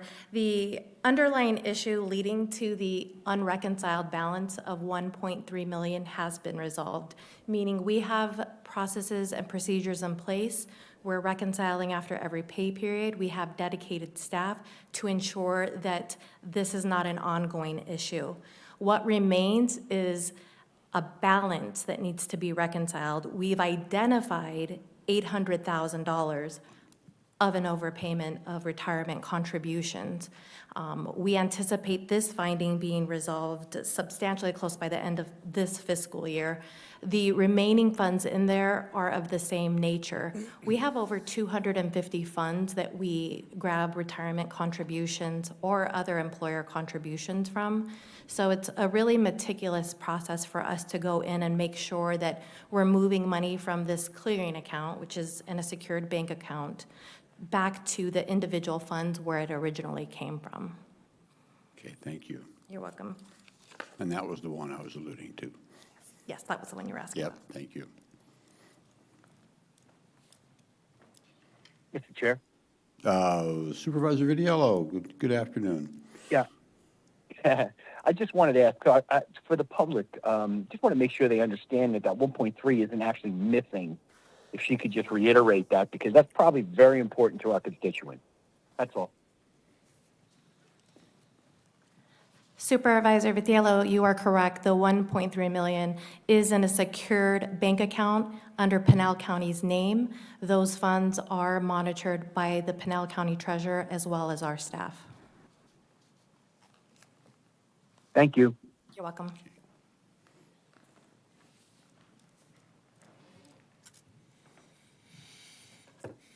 This third financial statement finding reported the county's clerk of the court and juvenile probation detention department did not require and/or retain employees' timesheets to ensure accuracy of the hours charged, resulting in an increased risk of fraud and misuse of public monies and possible violation of the Arizona Constitution.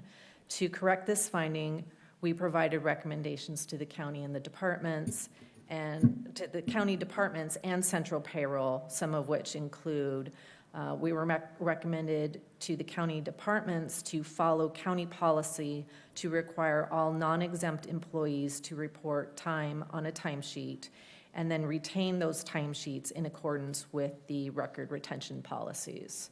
And then to central payroll, we recommended they should develop monitoring procedures to ensure the departments follow county policy to require and retain approved employee timesheets to ensure the accuracy of hours charged and reported to central payroll. The county reported that it anticipated correcting this finding and implementing recommendations,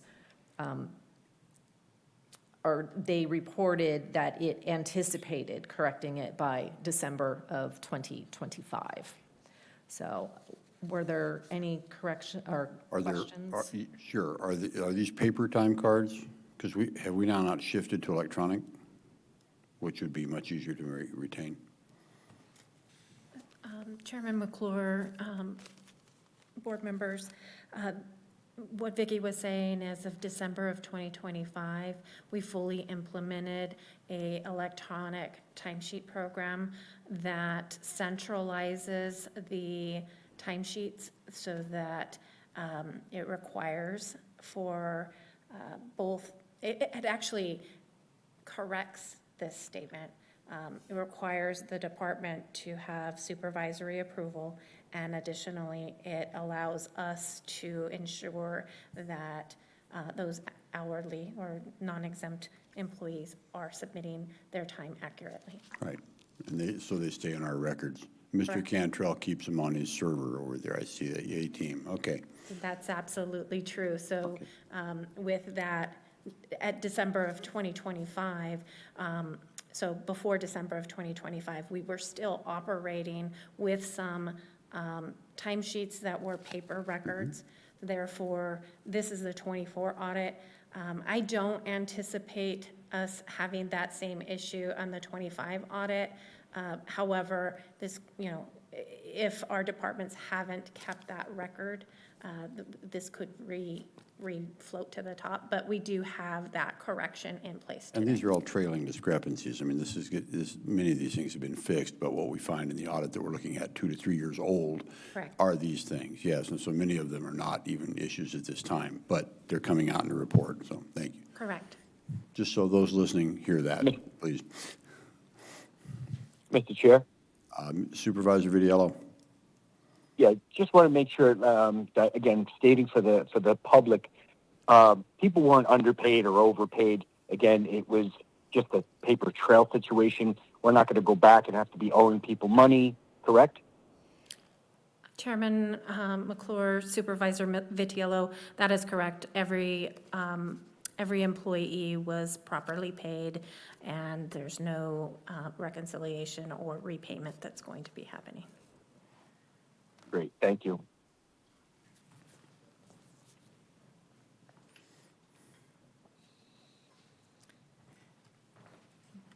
This fourth finding identifies deficiencies in the county's process for managing and documenting its risk that may put its operations and IT systems and data at unintended and unnecessary risk of potential harm.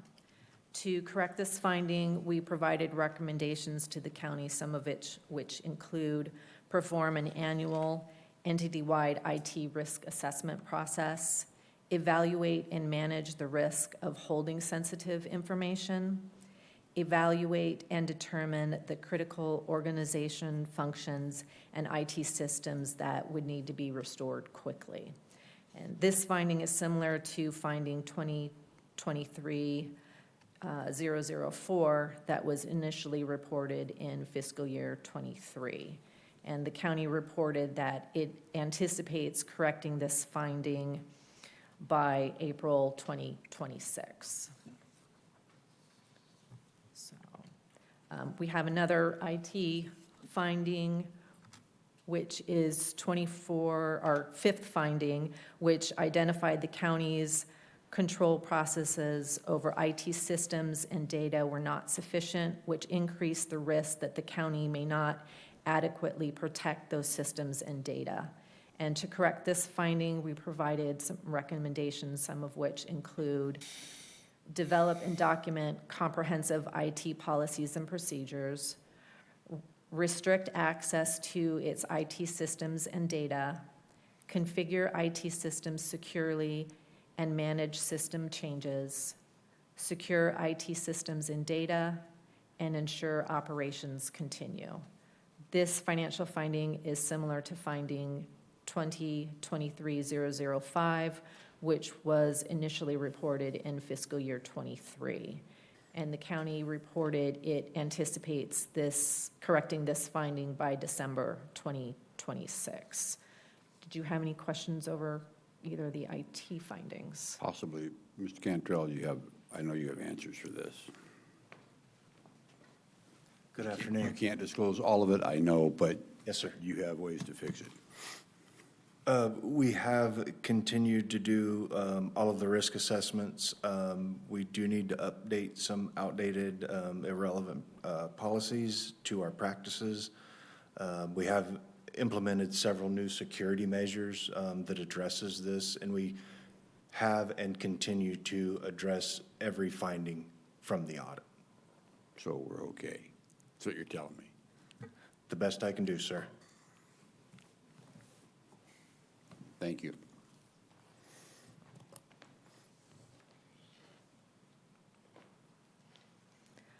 Our sixth and final financial statement finding reported that the county failed to remit FICA and federal and state income taxes and state retirement pension contributions with required timeframes, resulting in a $654,520 in associated penalties and interest.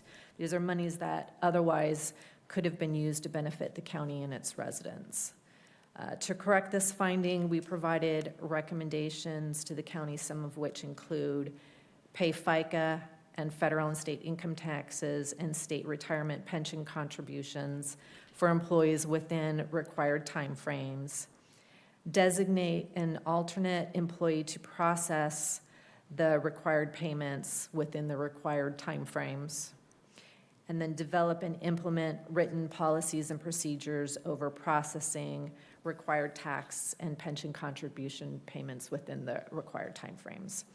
And the county reported it corrected this finding and implemented the recommendations on June 30th of 2025. So, any questions on? No, I don't have any questions on that. Well, Ms. Stinson just wants to Okay. talk, so I'll let her. Wants to answer. She just wants to answer. Thank you, Chairman McClure, members of the board. I just want to provide some context to this finding.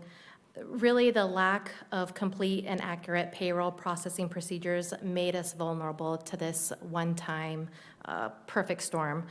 Staffing turnover led to untimely findings, resulting in the penalties and interest that Vicki has just, went over.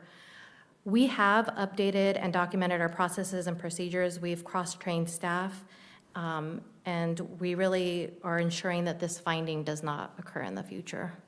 So this is not a repeat finding. Again, this is a one-time instance, and we feel like we have everything in place so that this doesn't occur in the future. Good, thank you.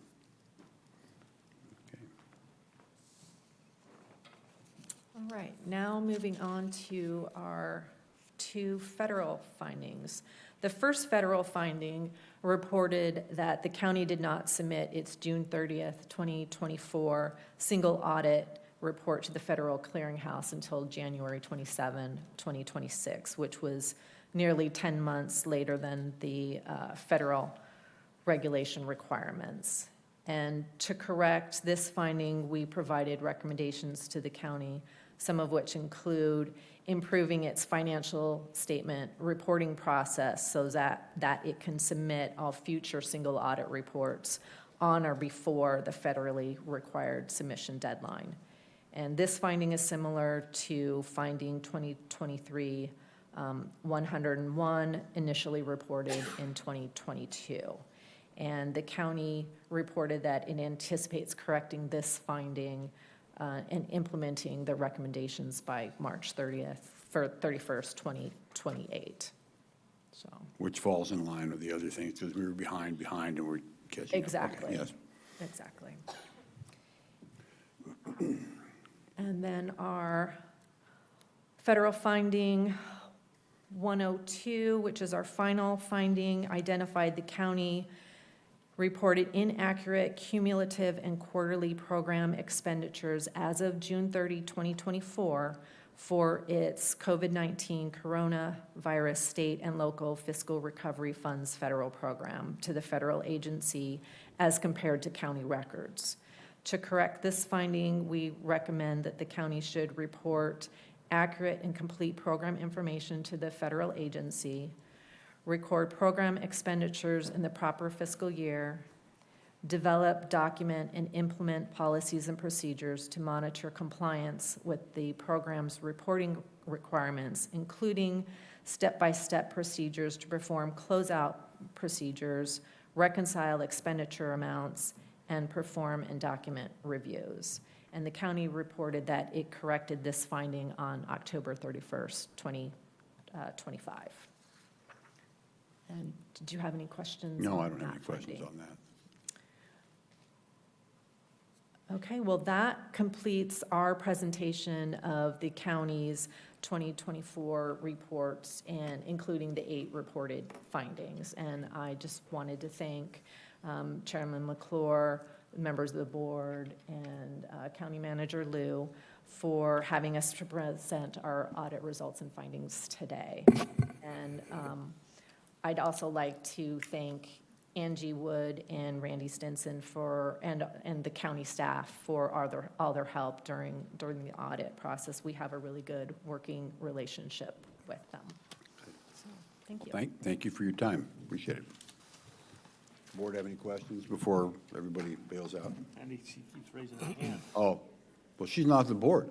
You don't get to ask a question. Ms. Stinson, would you like to speak? Thank you again, Chairman McClure, members of the board. I just want you all to know we acknowledge the findings, and we are going to continue to work diligently on correcting them and implementing solutions. We would like to thank our staff, our consultant, Richard Gillespie of Advisement, for their continued hard work. It really is not an easy feat.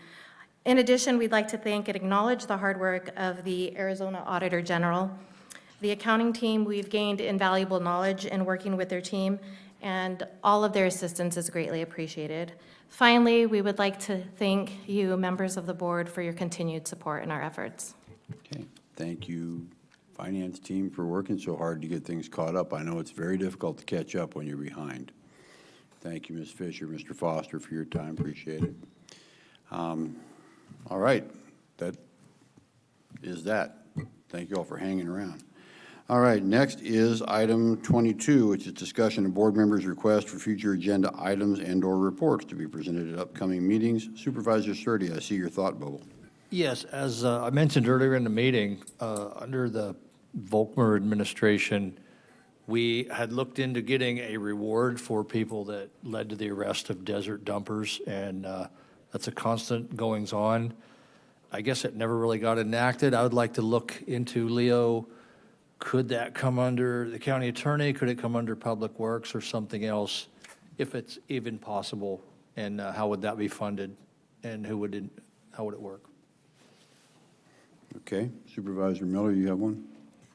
I kind of want to say something there. I would reach out to the state forest department, BLM, people like that.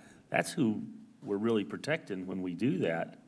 When we get those people dumping in the deserts and State stuff. Trust and BLM. Yeah, they might be grants, or there might be opportunity there. Which it's already frustrating that Yeah. there's 9 million acres of state land. Excuse me. And they don't have enforcement. Excuse Our me, deputies Chairman. have to do it. Exactly. I'm sorry. Conversation going here. Yeah, that's going into discussion. So Anyway. discussing what agenda items can go on, but we can't start having discussion. And I would also ask that you look into the borough situation. I'd like a little more detail on that. And I would, I'll leave it at that for now. Thank you, Room Monitor, for shutting that down. I appreciate that. Are there any other suggestions for future items? Supervisor Vitiello, do you have one?